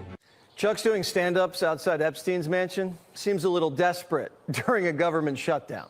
Chuck's been walking distance to Epstein's townhouse for decades. Wait, he was doing stand-up outside Epstein's apartment what? And now he's stalking it?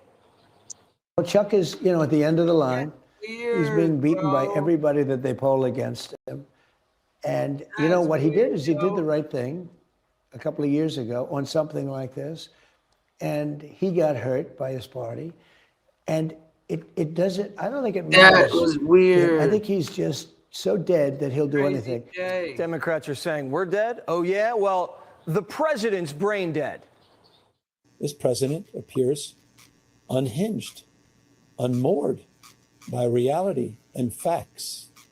Seems listless.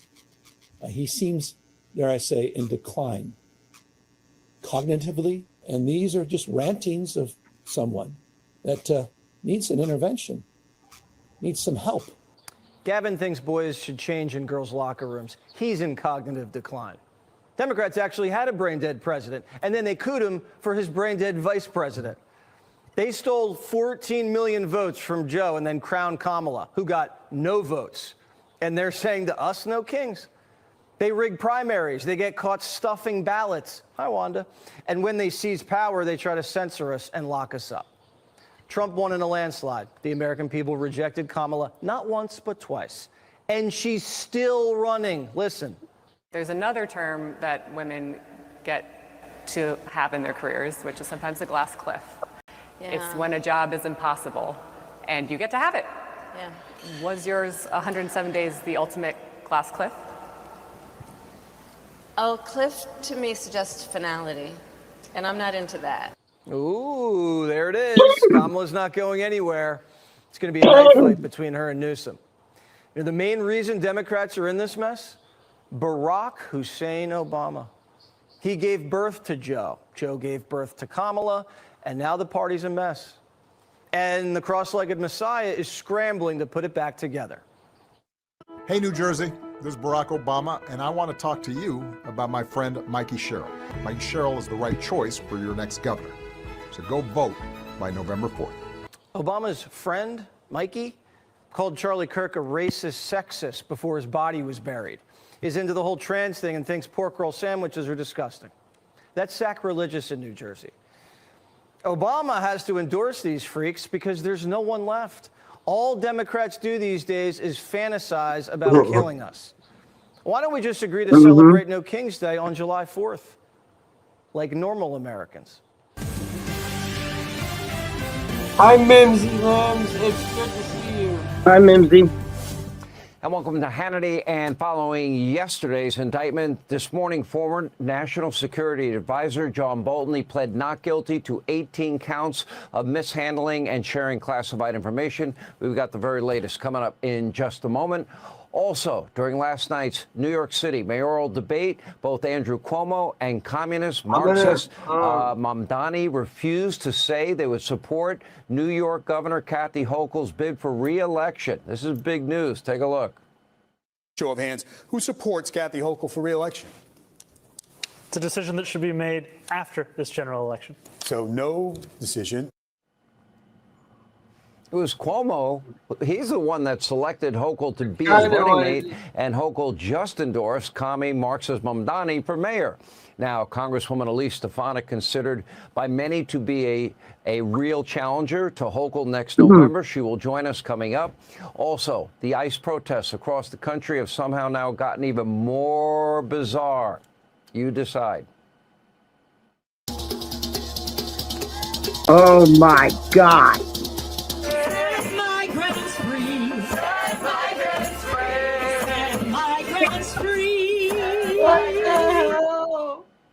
Oh, my God. A lot more on God. that coming up. And by the way, we will preview the No Kings protesting weekend that's happening all over the country. God help us. But first, this week, President Trump showed you, the American people, and the world what true leadership really looks like. Take a look at some of the best moments from what was an extraordinary and busy week. Take a look. Over the past 2 years, I've met many of the families of the Israelis taken hostage and those that were taken hostage. Unbelievable. I've looked into their eyes. I've seen the worst nightmares of their suffering, but I've also seen something else, the beautiful love of the people, the love of people, frankly, that hold things together, the love that gives you the courage to carry on through thousands of years of persecution and repression. This is the day that people across the region and around the world have been working, striving, hoping and praying for. Together we've achieved what everybody said was impossible. At long last, we have peace in the Middle East, and it's a very simple expression, peace in the Middle East, and we've heard it for many years, but nobody thought it could ever get there, and now we're there. In his final moments, Charlie testified to the greatness of America and to the glory of our Savior, with whom he now rests in heaven. He fought for free speech, religious liberty, strong borders, and a very Every time I strong, want to proud cut it America. off and go to In the everything he did, he put America first. hard to find a cutoff point. Now, fresh off the heels of securing one of the most improbable and historic peace deals in modern history, President Trump hosted the Ukrainian President Zelenskyy at the White House today. I am going to go to this No Kings thing I just found. Hold on, where'd it go? These no caps, man. Oh, yeah, there's a Hey, you can't even drive around my city. It's all the way from here to Wadsworth. This is blocked. what, just full of people? Not yet. No, there's no people there. There's just cones and shit. Oh, I wonder what it's like around here. I haven't even been out there yet, dude. Yeah, well, try not to go out today. Your time is I was about gonna watch football. I was gonna watch the Buckeyes. Don't spend it in courses you've already taken. But I'll cover it. We're expecting the second King's March 2 to happen tomorrow. We're anticipating, again, probably large crowds like we've seen over the summertime. We've been working with all of our partners to ensure that we have a coordinated response. We've been working with, we'll have fire available with us, as well as our emergency management folks. We're working with TriMet to ensure that the roads, as they close the roads, we'll be able to redirect some of the bus routes. We're working with ODOT to ensure that some of our off-ramps and on-ramps are okay for people to be able to safely participate in this event. We're also anticipating some partners such as OSP to be with us throughout the day as well. It's billed as a family-friendly event, so we're expecting it to be much like the ones that we've seen in the summer, where we're not anticipating any issues. It's just going to be a large, friendly event where we anticipate people to be able to exercise their First Amendment rights. And we're hoping that at the end of the event that they can take advantage of the decent weather and go into the downtown and southeast parts of the Portland and Good looking, Ryan. businesses in those areas. So does anyone have any questions? We know that there is a plan for counter protesters right, to also show up at the waterfront. Will Yes, Portland yes. police also have a presence there as well? So Throw it as hard as you want. Go on. Watching it zip away feels like it might just keep going, right? for the event as well as down at the ICE facility as well. Yes. Why are you using covert informants to police the ICE protests? I'm sorry? Why are you using covert informants to help police the ICE protests? So we're policing the ICE protests. They're all First Amendment events, and we're not necessarily using covert resources. Court documents show you're using informants at the ICE protests to police those? So at times when we believe that there's criminal activity or we know that there's criminal activity in those events, we will use resources to be able to identify those that are committing crimes so that we can ensure that those that are participating peacefully and lawfully can do so and not be affected by those that are doing criminal activity. Are they paid? I won't comment on that. On the event tomorrow, some other cities outside of Oregon we have heard reports that federal officers, potentially National Guard, which we know are not in Oregon, but are going to be used to try and tamp down some of the protests. Have you been contacted by federal authorities here that they might try and do the same thing in Portland? So we have no information that there will be any federal officers in and around the march itself. Are any of your covert informants also federal agents? No. We're not working with the federal, we don't cooperate or collaborate with them. We have state laws that require that we stay separate. Yes, sir. Oh yeah, to the earlier question about counter-protesters, I know there are some demonstrations planned in downtown for tomorrow as well.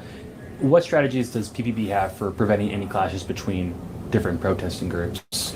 Sure, so we'll have dialogue officers in and around the different protests, as well as bike officers, as well as motor officers to facilitate those events.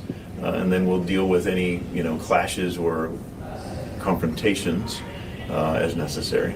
Which roads specifically will be shut down? And also will there be any other impacts that people can expect in their day-to-day on Saturday? I don't have the route myself right now, so I can't speak to that. I think it's going to be very similar to what we've seen in the past. And so probably front a couple of the bridges and then over on the east side as well, depending on which direction. You know who'd be able to confirm the exact routes? We should be able to eventually. Hey guys, did you know some drivers are ditching Hey their car guys. insurance and they're doing this instead? Yes, but I don't know how much lead time we'd have for that. Assistant Chief Dobson, in the July 25th court testimony, you said that, quote, the folks that are on the other side of this fence have been night after night actually instigating and causing some of the ruckus that's occurring down there. And when asked if ICE was, quote unquote, the problem, you said that they were not following best practice. Do you believe federal officers are Yeah, that was boring. Sorry, guys. That was boring as hell. This is Zelensky's visit yesterday at the White House. And a man who I've gotten to know very well, and we've gotten along really very well. And we had a big call yesterday, as you know, with President Putin, and we'll be talking about it. President Zelenskyy of Ukraine has endured a lot. I mean, he really has. He's endured a lot, and we've endured it with him. To be honest, it's been a long time, and I think we're making great progress. So we're going to be talking about that today. We'll be talking about what took place yesterday with my phone call with President Putin.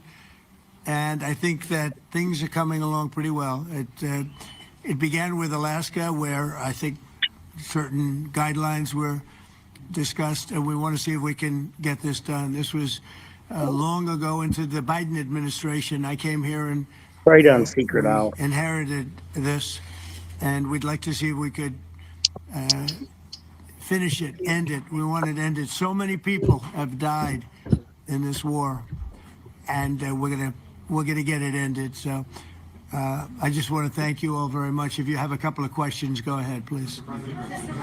In fact, before I do that, let me just ask the President to say a few words. Thank you, President. Pleasure. Glad to meet you again, Mr. President. Thank you very much for the invitation. Again, my congratulations with your successful ceasefire in the Middle East. Thank you. Yeah, and you did it. And I think this is a momentum to finish Russia's war against Ukraine. I think that, yes, we understand that Putin is not ready. I think not ready, but I think that I'm confident that with your help, we can stop this war. And we really need it. We see that they don't have successful steps on the battlefield, and it's good. I think that their army is weak now, but a lot of losses. They have a lot of losses and in economy and people, and I think this is a very important moment. And I wanted to thank you, Mr. President, after our phone calls. Yesterday I had a good opportunity to meet with the big American energy companies, and they're ready to help us. Yes, after all these attacks on our infrastructure, Russian attacks, and etc. And I had also meetings, thanks to your team. We had meetings with a good military companies. We spoke about air defense, and I want to share it after with details where we are. Thank you. Thank you so much. Thank you very much. Very good. And I think it looks beautiful in his jacket. Yeah? It's beautiful. I hope people notice. It's actually very stylish. I like it. President Trump. Under the Biden administration, the White House was fearing of the possible escalation. They were not allowing the Ukrainians to strike into Russia, fearing of this escalation. Yeah. Would your administration allow Ukrainians to strike deep into Russia? We're going to be talking about that. That's something we'll be talking about. You're right. It's an escalation, but we'll be talking about that. Mr. President Zelenskyy joined you in Hungary to meet President Putin. Because it's a leader that we like. We like Viktor Orban. He likes him. I like him. It's a country that's a safe country. Done a very good job. He's been a very good leader in the sense of running his country. He doesn't have a lot of the problems that other countries have. And so we've decided that we'll be going to be with Viktor Orban, and I think he'll be a very good host. President Trump. President Trump. Right here. It's President Trump. Hungary, yeah. We're doing Hungary, yeah. With Putin. Trilateral meeting, or is it just you and Putin? To be determined, but I would say most likely it's going to be a double meeting. It'll be a double meeting, but we will have the President, Zelenskyy, in touch. There's a lot of bad blood with the two presidents, and I'm not speaking out of turn when I say it. It's a very difficult situation. You know, we just settled the war, and after thousands of years, I guess. People say anywhere from 500 to 3,000 years, and I was in rooms, as you saw, because you were with me, a lot of you were with me last week, with leaders that didn't like each other, but they were able to get along. If you're over 35 years old and have 0 DUIs in the last 5 years, listen carefully. These two leaders do not like each other. And what do you think is more? Do y'all want to see more of this or the Trump Antifa thing, or what do y'all want to see? we want to make it comfortable for everybody. More news? So one way or the other will be involved in threes, but it may be separated. President Trump. President Trump. Was he what? Where are you from? From Ukraine. We actually had Okay, good. Good, yeah. What if Mr. President Trump? Okay, everybody wants to more. I got you guys. Well, let's see what happens. I mean, you know, what This is what I'm gonna do. I think he will. I think that I'm gonna President Putin switch wants over to end the while war, I try to or I wouldn't be talking this way. I think he wants to end the war. I spoke to him yesterday for 2.5 hours. I'm gonna switch over to this while I try to find a new ice thing for us. This is his Antifa thing. Sorry guys, hold on.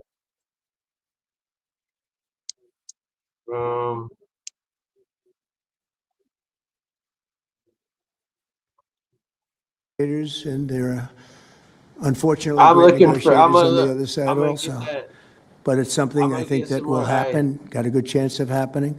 I may go there sometime toward the end of the week, maybe on Sunday, actually, and we'll see. But there's a very good chance negotiations are going along very well. We're dealing with Hamas and many of the countries. As you know, we have all of the Muslim countries are included, all of the Arab countries are included.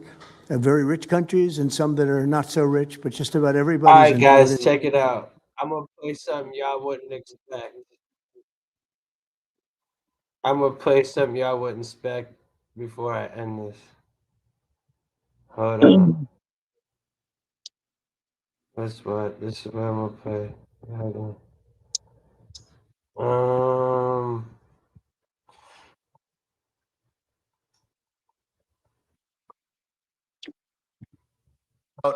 The Antichrist, and of course, Donald Trump having a baby with Satan. This is the world we're living in 2025. And I want to talk to you about all of this because Peter Thiel has been giving lectures around the country for the last couple of years on the Antichrist. And there's a lot of interesting things here that people need to pay attention to. But Peter Thiel is not a household name, and he should be. He should be known just as much as Elon Musk, just as much as Jeff Bezos, just as much as any of these guys in big tech, Silicon Valley, like Sam Altman and Mark Zuckerberg, because Peter Thiel is responsible for bringing in Big Brother and the beast system. And when you listen to him speak about the Antichrist, even though South Park is making a joke and making light of it, it's actually Peter Thiel who is ushering in the beast system using his company, Palantir. So let me give you a brief rundown on Peter Thiel. Then I'll show you what they did on South Park, which again, they use comedy to deflect on what's actually occurring. We know that they always use comedy to deflect. It's a form of mind control to desensitize people. If something serious happens, they use comedy to make people shrug it off and look at it. This is a little too deep. I don't know. What else? Let me find this ice shit, and then if not, we'll call it a night, y'all. News. There we go.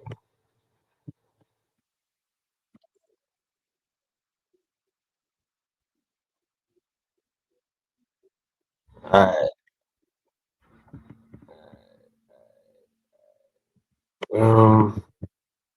Sorry, y'all. I'm just trying to find something entertaining. I'm ADD too, just like y'all.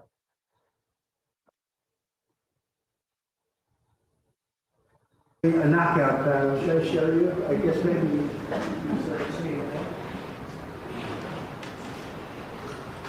So I don't really want you to walk on there, but you can take a look at everything out there is coming down, and we're replacing it with one of the most beautiful ballrooms that you've ever seen. Last night was a sales pitch. This ballroom can be yours for the small price of $200 million.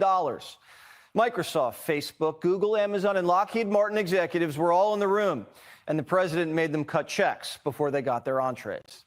This big, beautiful ballroom isn't taxpayer-funded. Trump's using his own cash with a little help from his friends. How big is the ballroom? 90,000 square feet. Trump's hoping to host inaugurations there, maybe his third. But of course, we're looking for a deal. We just gave out the excavation contract, and I guess he was in for $3.2 million. I said, can you do it for 1.5? No, I can't do that, sir. I can't. I said, this is once in a lifetime. This is the excavation of the White House grounds for what will be one of the best, most beautiful ballrooms in the world. Sir, I can't. So, but I got him down to $2 million, so it's not terrible. The ballroom's not the only thing on his mind. Don the Builder used the dinner to poll his guests on the size of the triumphal arc. Lady Liberty. Lady, did you ever hear of Lady Liberty? What's up? But, so the sizes would be very good. Small, medium, and large.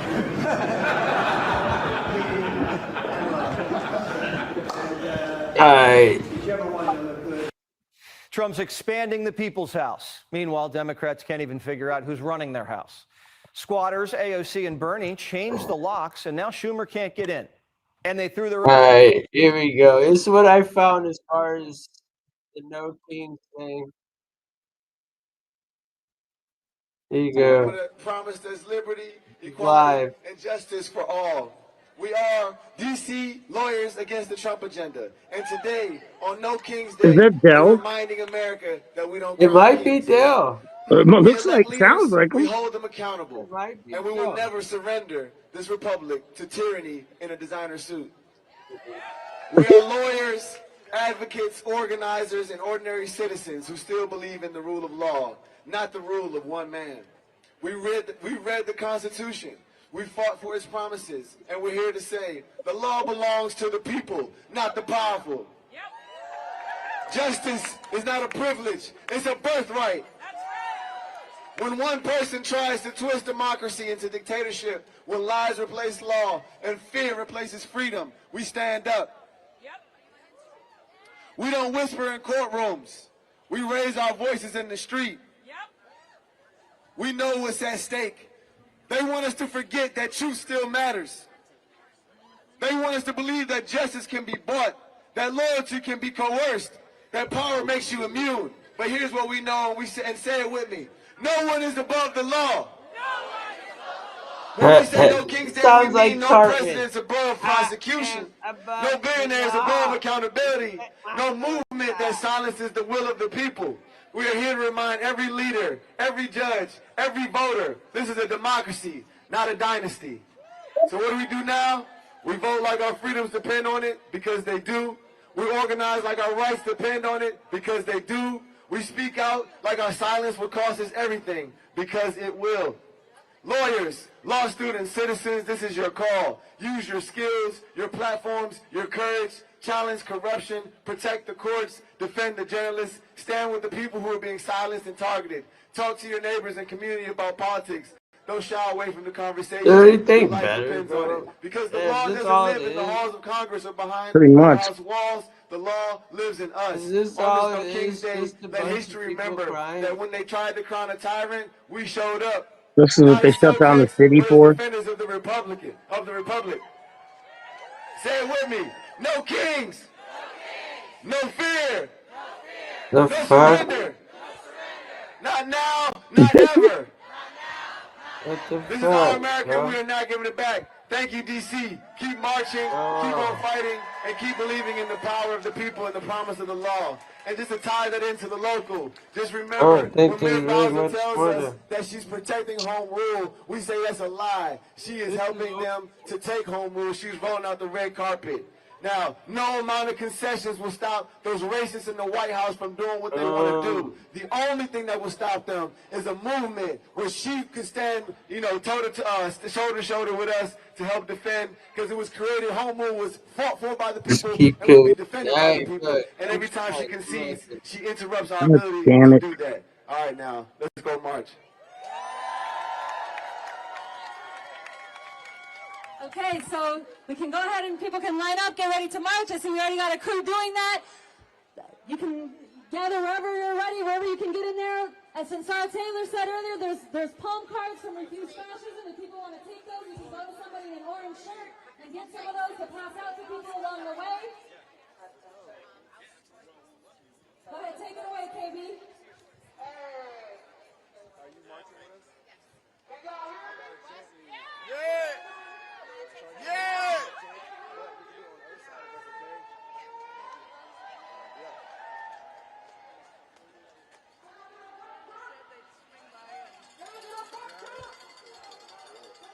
There's nobody there.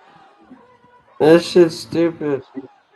There's nobody there. It's just like a divide. Like it's like people making such a big deal about it.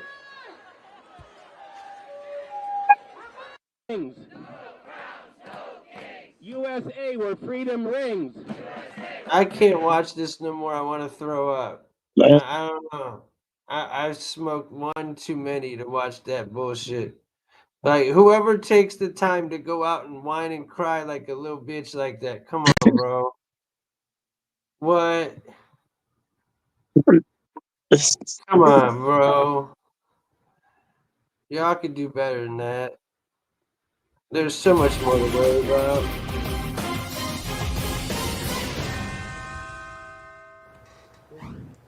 Good evening. I'm Dagan McDowell. I'm James Freeman. Welcome to The Bottom Line. All 50 states in America this weekend will be subjected to the screeching, the hysteria, the off-key singing of anti-Trump Do you protesters. see how both sides are being played here? It's fucking insane. Like we watched CNN, we watched Fox. They both said the exact opposite. Calling the president a tyrannical monarch. But we asked them, if President Trump were a king, would these court jesters be able to shut down our government for 17 days? Mr. President, do you think that the government shutdown is all about this rally that's happening this weekend, the No Kings rally? No, I mean, some people say they want to delay it for the king. This is more not than a king. that, buddy. You know, they're referring to me as a king. I'm not a king. Right.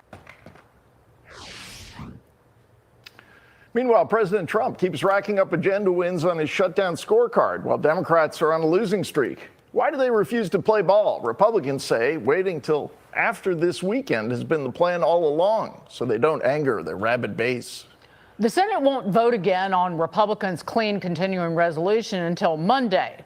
That'll be the 11th time, because this weekend, the real king in his mind, the shutdown king, we call him, Clark Schumer, and his obedient subjects, the Sombrero sisters, are all booked up.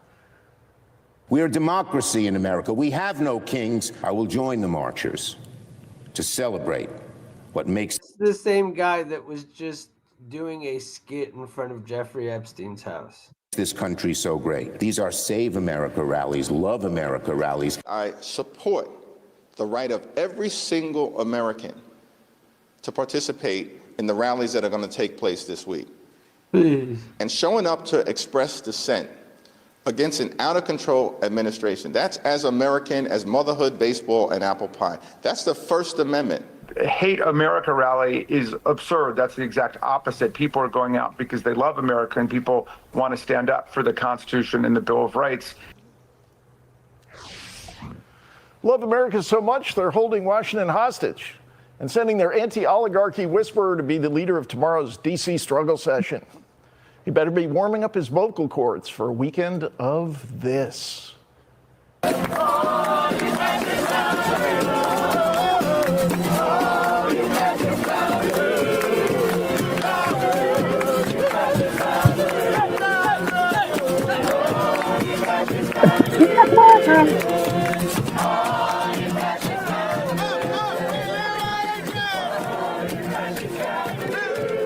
I want to see it live. I was sorry. I was shaken by the no brassiere. You heard it here first. We on the bottom line have discovered the No Kings motherlode of tomorrow's chants and songs. I'm looking for a and live they do one go a other than little the one something we like had. this. Neighbor, can't you see? Medicare is what we need. And these cuts have got to go. James, hit me. Yeah. Ain't no way we're backing down. We're rising up. The time is now. Behold, the party that's saving democracy through songs and shutdowns. Let's bring in Arizona Congressman Andy Biggs to discuss all of this. We laugh. It's no laughing matter, Andy Biggs. So at least next week, the plan is, and this was put together by Senator Ron. There's some guys talking in North Carolina. I don't know if we're just beating our drum right now. We should end it. Folks have always been here, and we will not be erased. This is what everybody's crying about right here. So I ask you, who will stand with our trans neighbors? Who will refuse to be divided? It is clear that our government does not work for us. In the richest nation in the history of the world, our government is not providing health care. It is not strengthening schools. It is not keeping us safe. It is using fascist tools to villainize homeless people, cut our health care, and advance white supremacy. This is crazy. They're using our tax dollars the only way that they seem to know how to make themselves richer and to cause pain and terror. So I ask you, who must stop the suffering? We the people. Yes, we the people. I want you to know there's no corporation, no court, no cavalry is coming to save us. It must be us, the people. Except for the one that's sponsoring this right now, right? Folks, if I could have just a moment here. We need a medic over here to my right, a medic over here. A medic over here to my right, folks. He literally said that. Who keeps us safe? He really did bring up white supremacy and all this. That's right, we the people. You can't believe these people actually believe this shit. No way. I ask you, who is going to make sure that all of our neighbors are housed and fed and safe? Not you. We the people. And I want you to know that we the people are not alone. There are thousands of protests in this country and all over the world. Millions of people rising up in this moment. We are not alone. We are powerful. And we will not be silent. We will not stop. We will stand up to oppression. We will stand up on the streets. We will vote. We will protest on bridges and sidewalks. And yes, sometimes we will even wear inflatable bunny and frog suits. Because yes, we will laugh in the face of fascists as we stand together. And I want you to know that I believe and I know that we will win. We the people! We the people! Is this a male feminist? I swear to God, if that's a myth.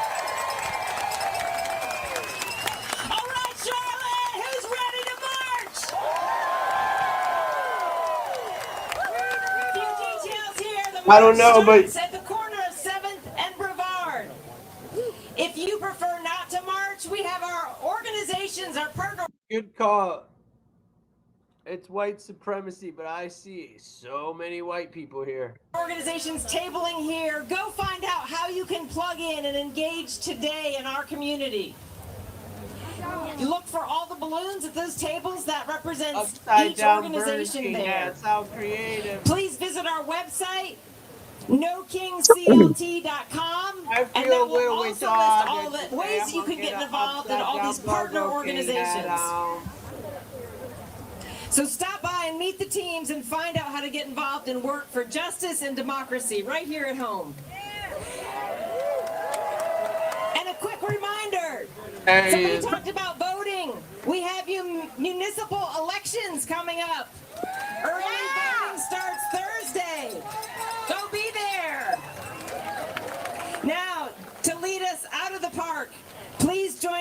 welcoming Kelly Williams back, who will take us forward in song as we head out. The end is right or what? What's that? Thank you so much for having me here today. I I'm don't going to think sing a this thing song is for gonna you, hit no more. and then we're going to head out singing together.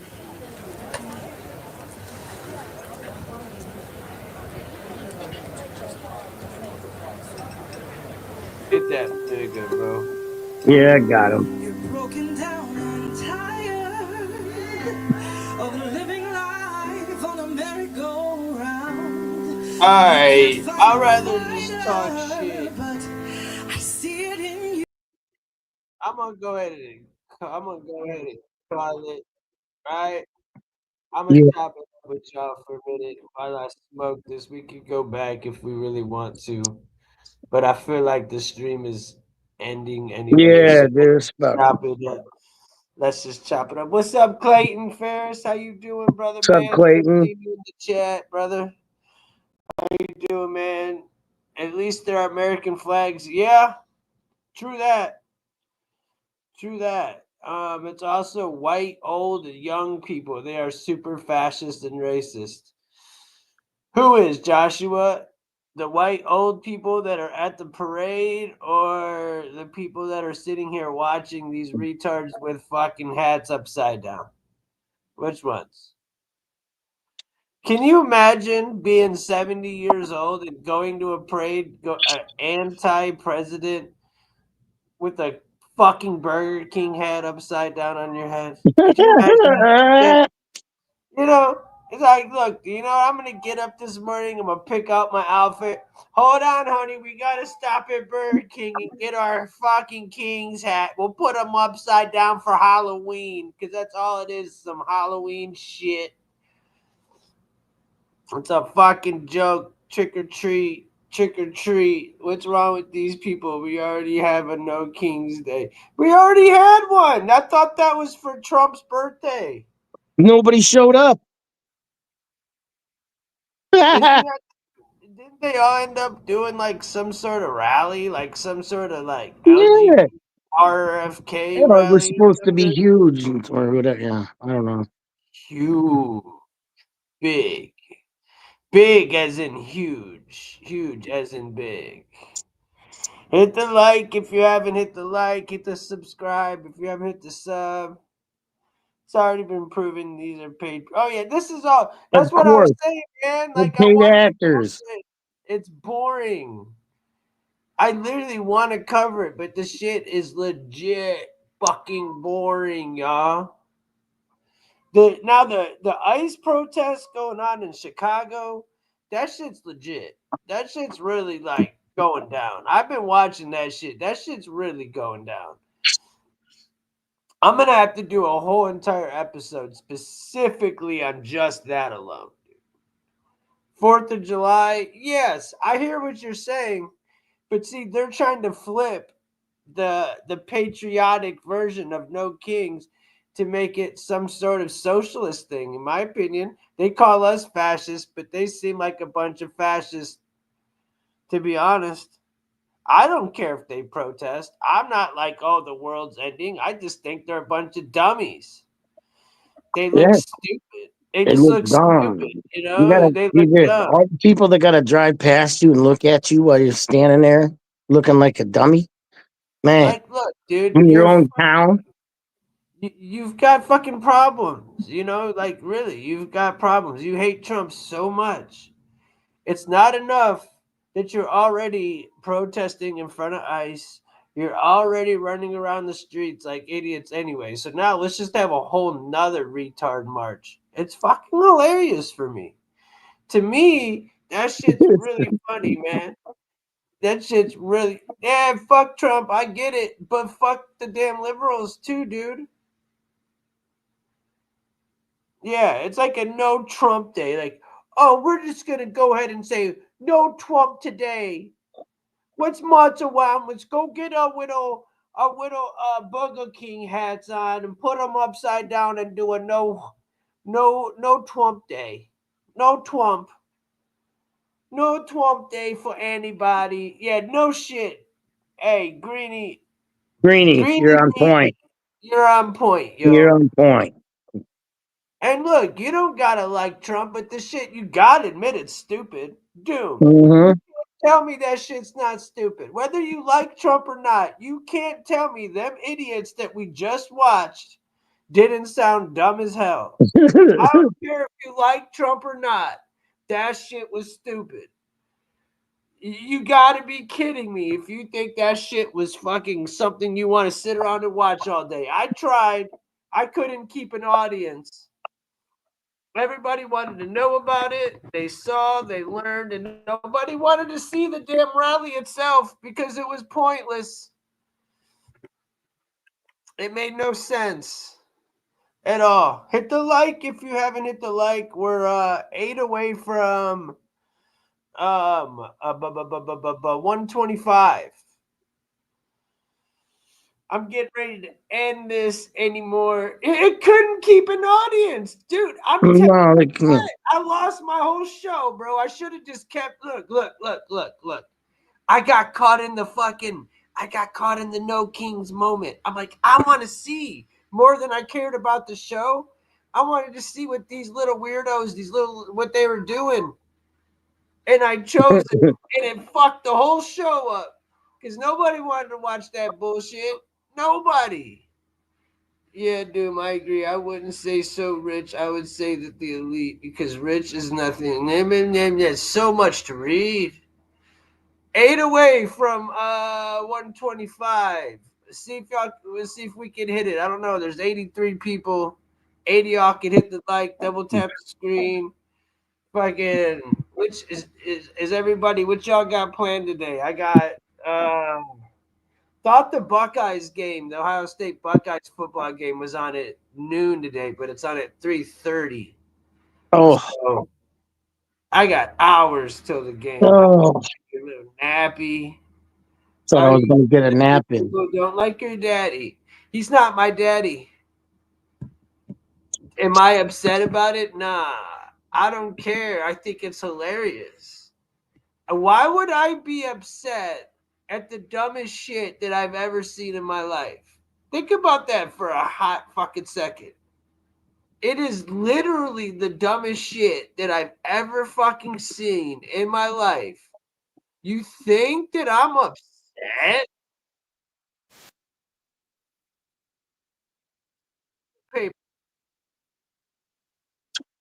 you really think I give 2 fucks? You got the whole game twisted. For real.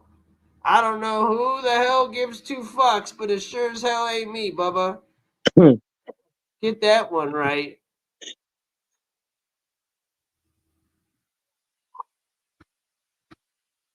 Oops. I lost my chat. Hold on, guys. I lost my chat. That is annoying as shit. Here we go.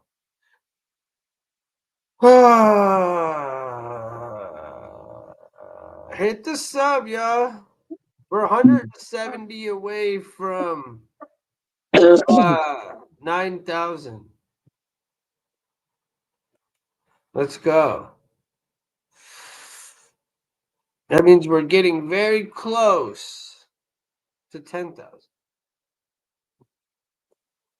Spin the goal for, larger. spin our goal. Yeah.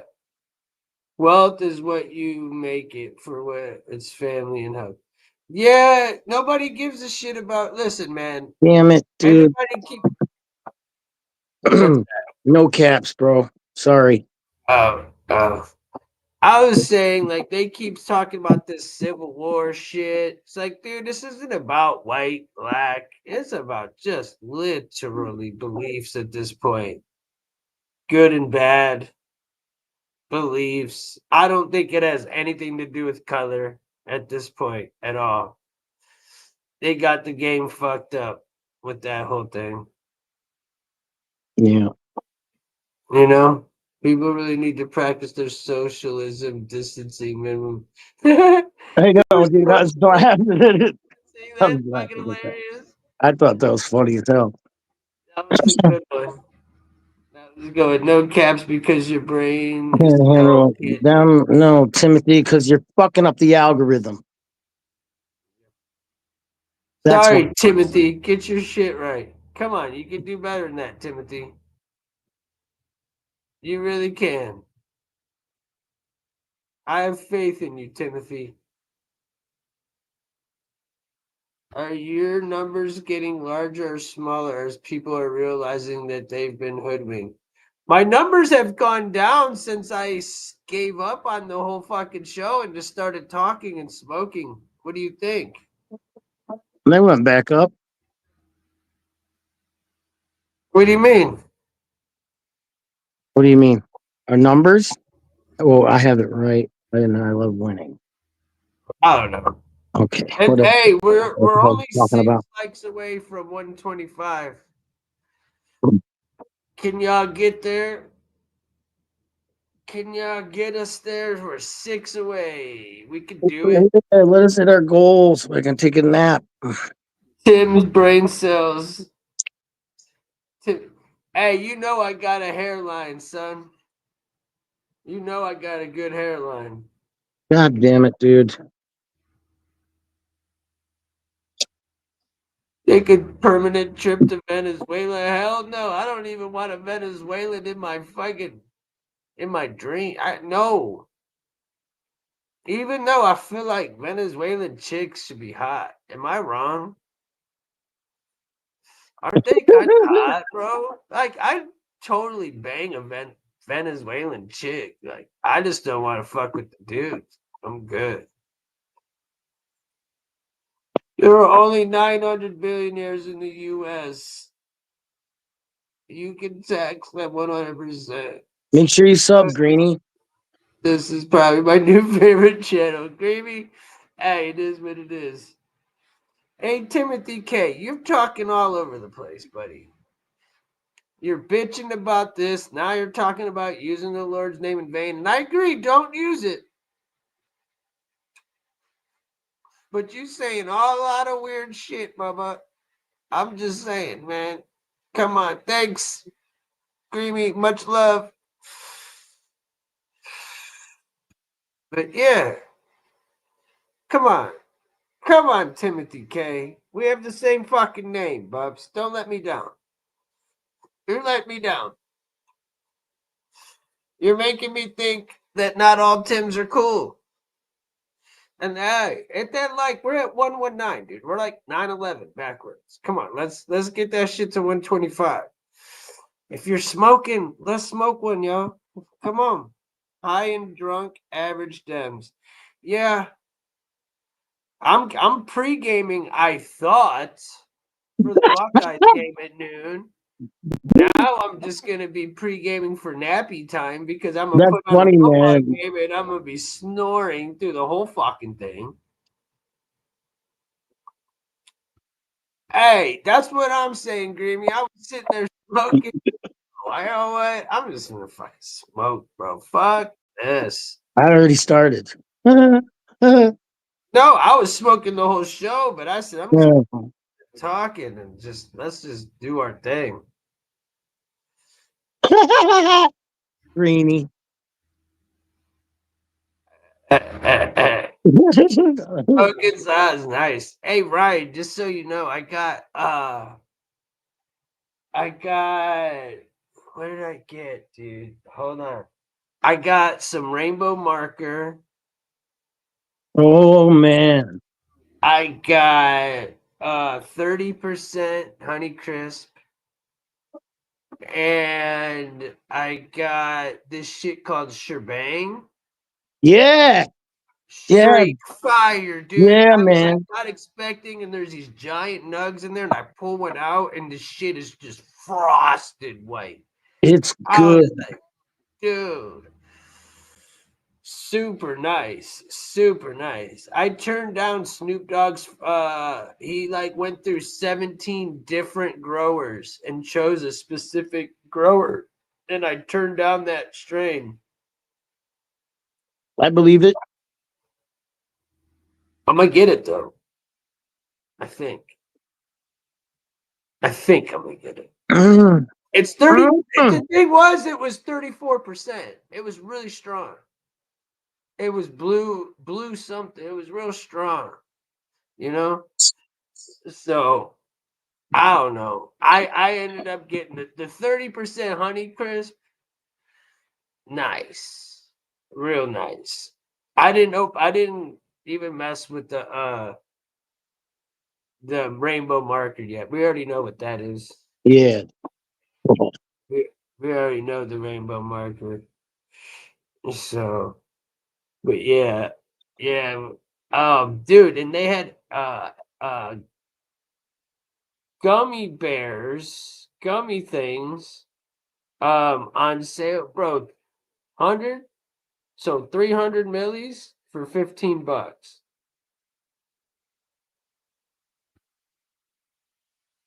I thought that was a pretty nice little deal. That's not bad. That's like Michigan prices. Yeah. So, I don't know. Other than that, got some lemon haze dabs, and that's that. Yeah. But seems like the chat just stopped. It died. The chat died and everybody leave out.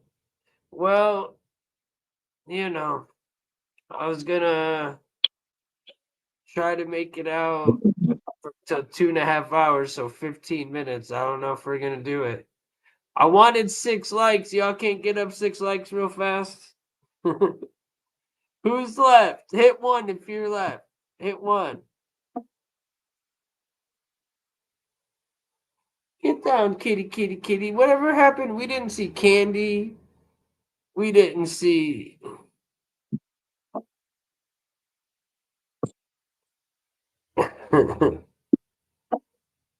Ooh, Secret Owl got me. But and then I was like, yeah, some I don't know. I forget what else I was gonna say. I had something else, but I forget. But I guess no, we're 1 away from the 666. I can't. And we're at 119 likes. Y'all hit at least 1 like. Let's get off that 119 for me, please.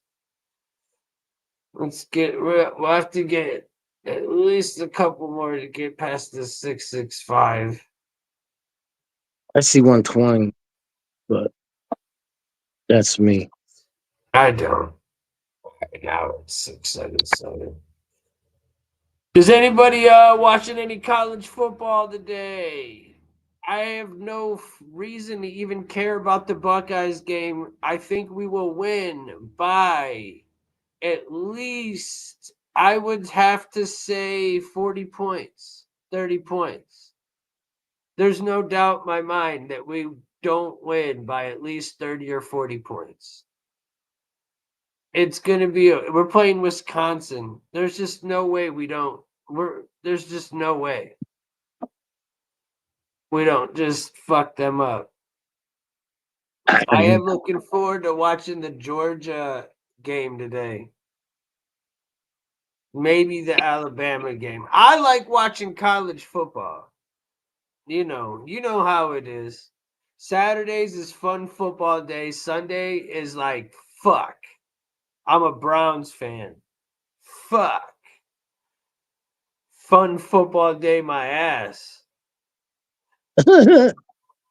Fun like you watch the Buckeyes game and you're watching like, I swear to, it's like watching just perfection. And then you watch the Browns the next day and it's like watching just shit.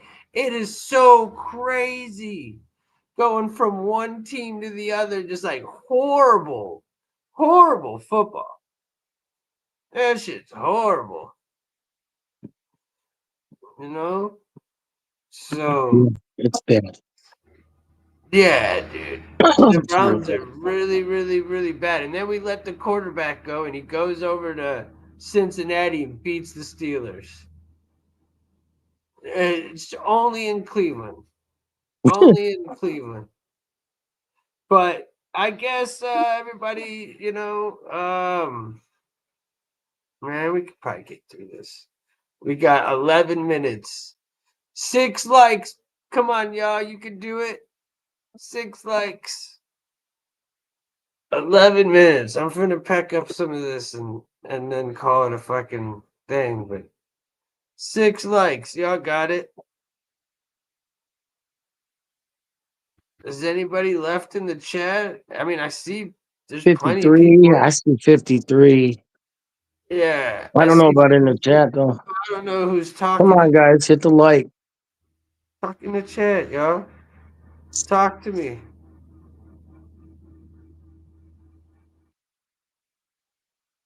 Talk to me here. I think I'm going with this damn.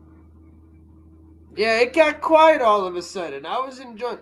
Bro, there was a point in time where I was watching the chat go so fast that it was hard to even fucking keep up with it if I wanted to. Ah!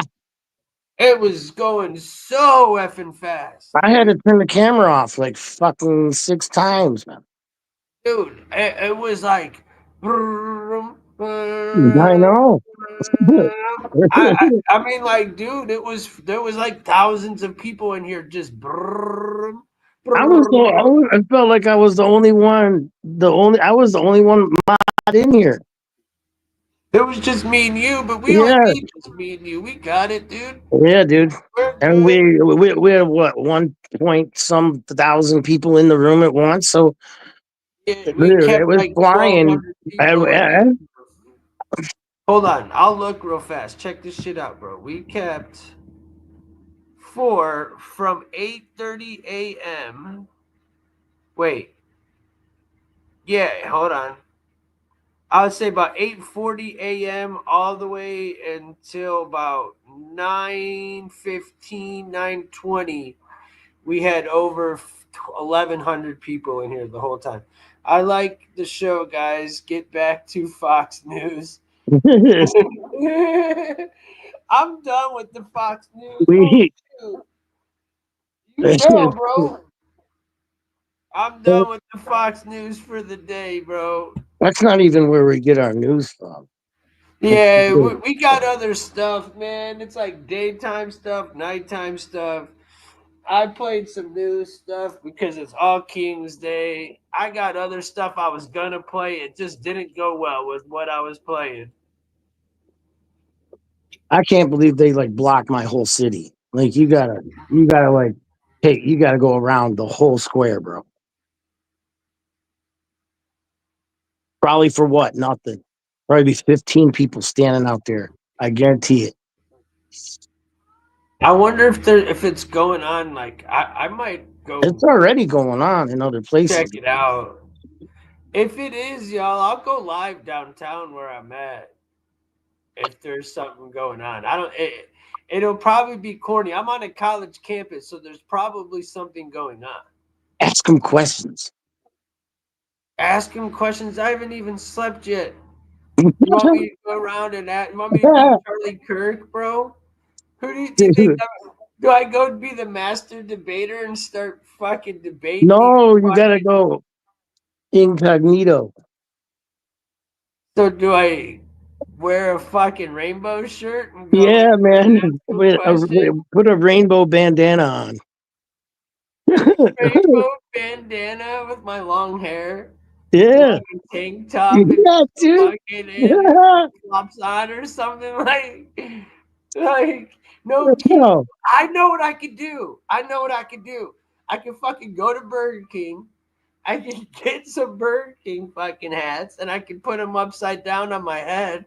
Yeah, there you go. And get something to eat. That just expresses it all right there. You want to eat that crap? Fuck no, am I gonna eat it? I'd have to get a Whopper, bro. I'd probably end up getting a Whopper Junior. I'm weak. Not me, dude. Not me. Remember it being like horse meat? Y'all remember the horse meat? They were selling horse meat burgers, dude. I'll never eat that shit again. Well, wasn't it? It was better than McDonald's, wasn't there? On the news saying like, people. No, it was Subway that was so bad. Oh. Subway, horrible. Nothing good about Subway. Nothing good about. None of them are good. Yeah, McDonald's they taste too. good, but they're bad. They used to make you think before there was so much going on in the world that we were eating little J's, little missing J's. In-N-Out Remember? burgers. Yeah, yeah. In-N-Out. We don't have those in Ohio, Yeah, bro. unfortunately, we don't have those. But I've been there. Oh, you work there? Yeah. See, I couldn't eat. I I don't wouldn't eat eat it fast either. food. I don't eat fast food, but I would definitely probably eat Wendy's if I had to choose. You know. I had one Taco Bell taco What's up, last. Sean? Hey, Sean. Taco Bell. I forgot about Taco Bell. I don't eat fast food.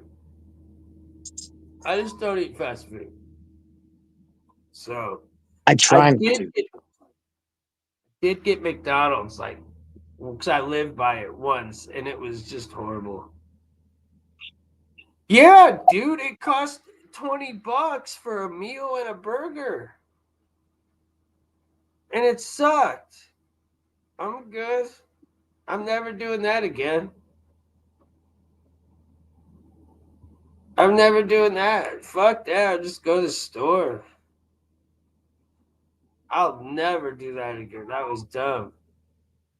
Because if it tasted good, I wouldn't even bitch. But they fucked it up. I asked for no seeds on the bun. They give me fucking seeds on the bun. So then I go to get a seedless bun, and the motherfuckers give me no fucking bun at all. I literally had to go back up to this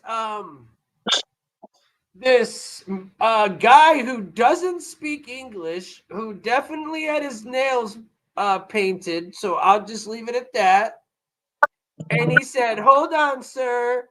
And he like gave me this burger with no fucking bun. And I said, "Man, I have to go talk to this fucking goofball again." And I'm like, "Hey, sir, why if like there's no fucking bun on my burger, bro? All I wanted was this seedless fucking bun, dude." And he brought me a fucking bun and wrapped up in a piece of paper, and I just was like, "Yeah, I'm never eating McDonald's again." Shit hole. No wonder Trump wants to get rid of them bastards so much, dude. Like straight up, dude. It was all Mexicans. They didn't speak shit for English. They don't know how to answer the fucking phone. You know, fuck me. I didn't realize there was that many Mexicans. I have no problem with them. But man, what if he was I don't know. I cook a lot, but never ribs. I'm gone, guys. No content. Yeah, man, we're not really trying to put out content anymore. We're just bullshitting, dude. Take care, Bobby. Later, buddy. Watch the first hour and a half, 2 hours. I've got more content. I just didn't want to put it out. I'll wait and do another show. Sweet baby Ray's for sure. Steak season for everything, and I have Oracle Butcher. That's less good seasoning. There you go. Hey, sweet baby back Ray's barbecue sauce. Yeah. You know what's good. For sure. That sounds fire. That sounds super fire. We're almost there, right. Man, I wish the Buckeyes played. This isn't Wales. We don't have kings in America. That's what I'm saying. And Trump's not trying to be king. I don't trust the guy, but I just don't see him trying to be king, dude. I just don't see it. Do you? Am I tripping? Like, I don't know. I just, as an American, wouldn't even let him over my dead body. There's no way MAGA would stand for him running for a third term. No way. Or would they? I don't know. I don't know what they think. But I don't think they would. If he was trying to be king, there would be no king's protests. Yeah. Let's see.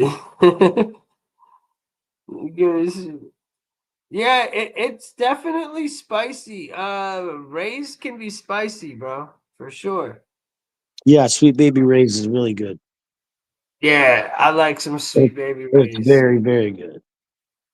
That sounds good right now. I'm saying he wouldn't around protest if he was king. Oh, I get what you're saying. Yeah. I mean, as an American, you should be able to protest anything you want, dude. Right. Ooh, look, I don't listen. I might laugh at these people, and I have every right to laugh at them, could joke at them, look at them, but I still stand for what they're doing, even though it's stupid. They have a right to do it. I'm not against it. I just think they look stupid while they're doing it. That's all. But if you want to stand around and cry about Trump and yell and cry, then do that. Spend your Saturday afternoon doing that. Have fun. Have fun. I'm in here talking to y'all, and then I'm gonna go watch some college football. I mean, I don't like Trump. I mean, I don't, my disdain for Trump stands somewhere, but I'm definitely not gonna go marching on it. Not yet. Not until he pulls the okie doke on us completely. And then you might see me out there marching. But until then, so it would stand to reason that if he was trying to become king in a monarchy, he would have soldiers in the street. Exactly. No, I agree. I agree. If he was trying to be king, then he wouldn't even allow this to even happen. He's already got the soldiers. If he wanted to, he could be rounding everybody up like they did in J6. Just look at the actions of the leaders. People get too personally invested. Yeah. The world leaders all around are just, dude, you gotta be insane to want to be a leader of the world. Dude. Gotta be fucking insane. You just do. You gotta be literally insane. But hey, 4 likes. We're 4 likes away from 125. I think we can make it. I think we can get it. I'm gonna go take my cat for a walk. He will be known as the greatest president of all time in the history books based on his accomplishments. Hey, I can't argue, nor am I gonna, I would thought it would have been really funny if he would have won the Nobel Peace Prize. Imagine the chat. Imagine how crazy the chat would be going live, showing the Trump getting the Nobel Peace Prize. Imagine the chat, y'all. Come on. Imagine the chat. That would be some of the funniest shit in the world. He better next year, man. I hope he does. Yeah. Just so it would make beautiful, fucking hilarious content. That's for sure. Yep. That's for sure. Dude, I know this is off topic, but dude, I'm literally like Ryan, you know this. I take my cat for walks. Yeah. All I do, I literally open the door. We just walk around like a dog. He stands right next to me. We just walk around. Marley's like, he's sitting there fighting me right now to go outside. He finally found a really good window where the birds and shit are at, man. And he's always in there hollering at the birds. It's hilarious. It's hilarious, man. Well, he didn't really get to see it in the last place, No, he didn't. Poor So guy was brand new to him. Yeah, he was all cooped up. It's not brand new, but it is again. It's like redoing his senses. What's up, Kristen? Love you. Kristen. Good morning. Hello, You catch my the love. very, very, very end I of think it. you typed it at the same time I said it. That's funny. Literally, you're missing the end of it. Aw, we love you. Yeah. We do. Trump is the ultimate troll, and I love He it. I'm is. with you, man. His I troll love it game, too. It's funny boy. as hell. Politics would be so boring.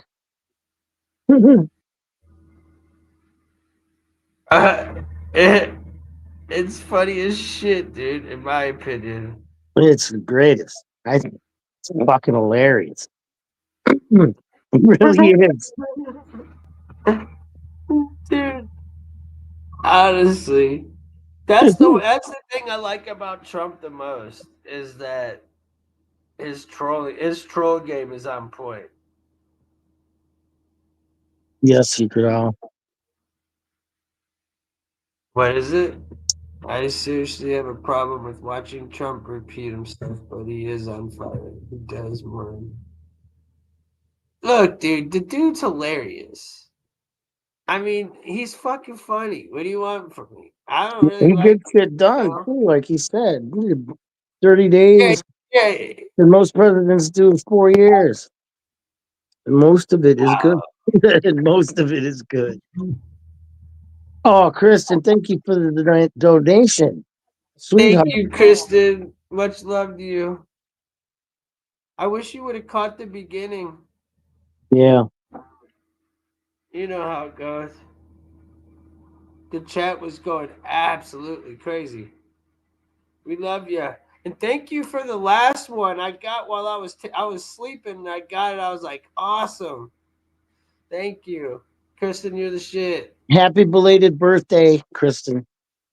Happy belated birthday. I didn't know it was her birthday. I need to go on Facebook more often. I never go on Facebook ever. Ever. Or like the way ABC News has to be cut off the vice president. Oh yeah. I like when he yelled at Zelensky when he was in the White House. That was great. That was the best. That was one of the best moments. The way he just manhandled Zelensky in the White House, and then like they're having that luncheon, and then all of a sudden he leaves the lunch outside the door and said, "Here, take it to go." Yo, that shit was fucking hilarious. Yeah. You can't top that. No way. You see what Trump brought in. Yeah, I know you're talking about manhandle. That's so. He did, dude. He did, man. Dude just sat there in a jogging suit. He looked like the holy moly guy from Friday, like chewing on his gum and shit. It was funny as hell. like top flight security, Craig. Hit the like, yo. We're 3 likes from 125. Oh yeah. Kristen hit the like. Kristen, hit the like. We're 3 from 125. Let's get that shit. I think we can before we end this bad boy. That was one of the best moments. You can't say Trump isn't a G for that. Even I'm not like a Trumper, you guys. I support our president and all and stuff, but I'm not all on this huge Trump train. But that right there, man, at the time I was like, I'm loving this. Yeah. You know, I'm loving this. I will never get tired of Trump. Yes, his sons are funny as hell too, for sure. For sure. Yeah. I agree. Hey, we got 123. That's kind of cool. We're 2 We got away, one. y'all. I got 124 here.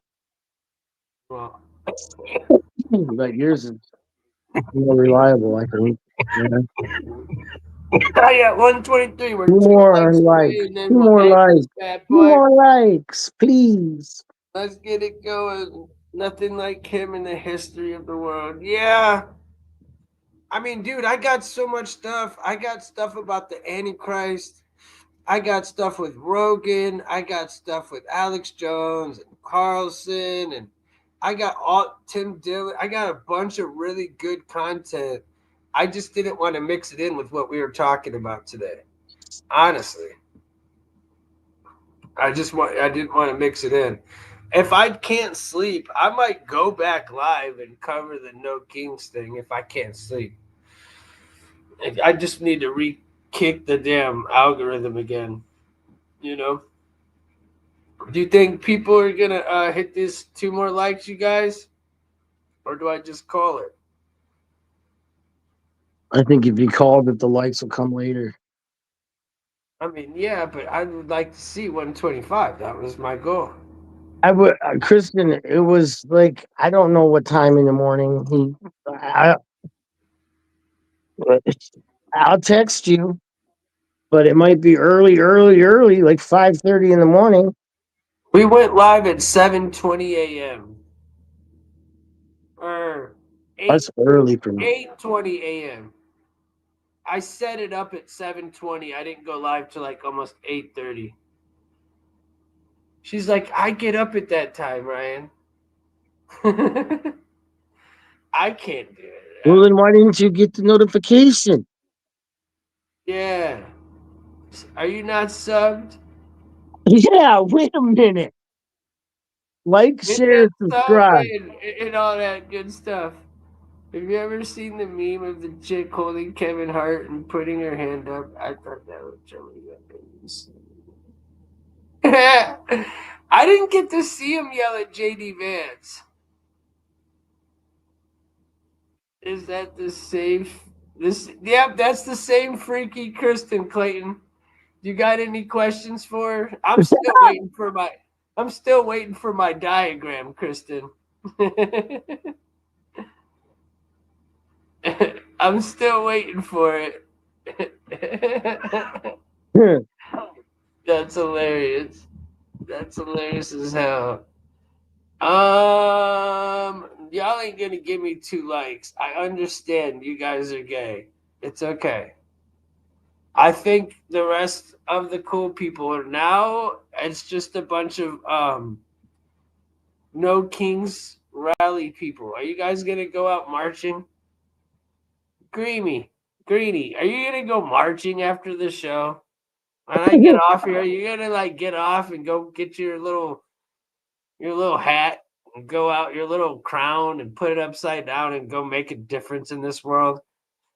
I hope you do, Greeny Beanie. I might go down there and just agitate them. Do a little bit of trolling, maybe. That might be funny. Especially because the Buckeyes play at 3:30, so people will be out and about earlier. Oh, man. I might go down and sit across the street with some lemonade. You're hilarious. That's funny. All right, Ryan. I don't know what to say. I think we're not going to get those 2 likes, bro. That's all right. I think we did our best. 123 is kind of a cool number. Greeny, I'm going to go ahead and subscribe to your stuff there. Looks interesting. Okay, let us see.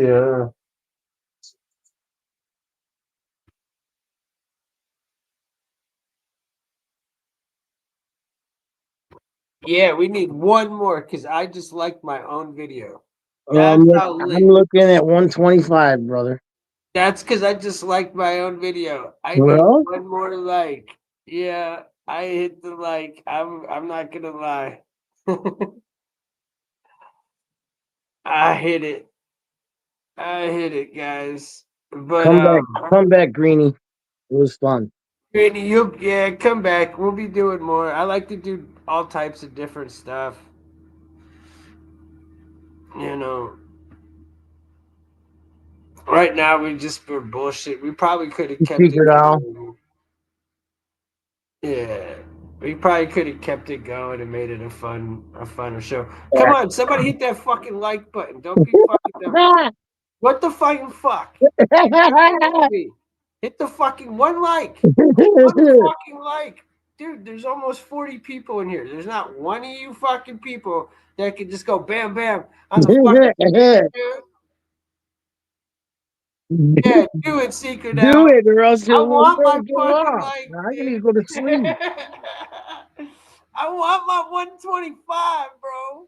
No, it doesn't. Not for me. It says it for me. 124. I promise you. I would be up and out of here if it said 125. I'll be like, all right, love you guys. Go Buckeyes. Go Browns.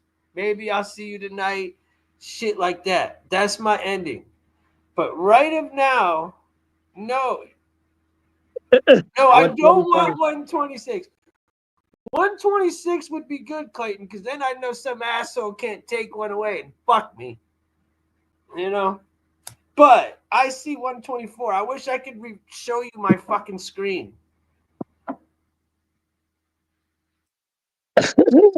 I mean, gosh. God dang. Kristen, do you enjoy being a Browns fan? What the fuck? My brother's like, what are you talking about? Politics or how shitty the Browns are? I'm like, dude, it's both. I literally talked Both about of them. everything. Talked about how shitty the Browns are. Definitely hit up the politics and how good the Buckeyes are. What the hell you want? Hey, if you're a Buckeyes fan, hit that fucking like button. Yeah, there you go. There's one fucking Buckeyes fan. He said I sent out some text. Right,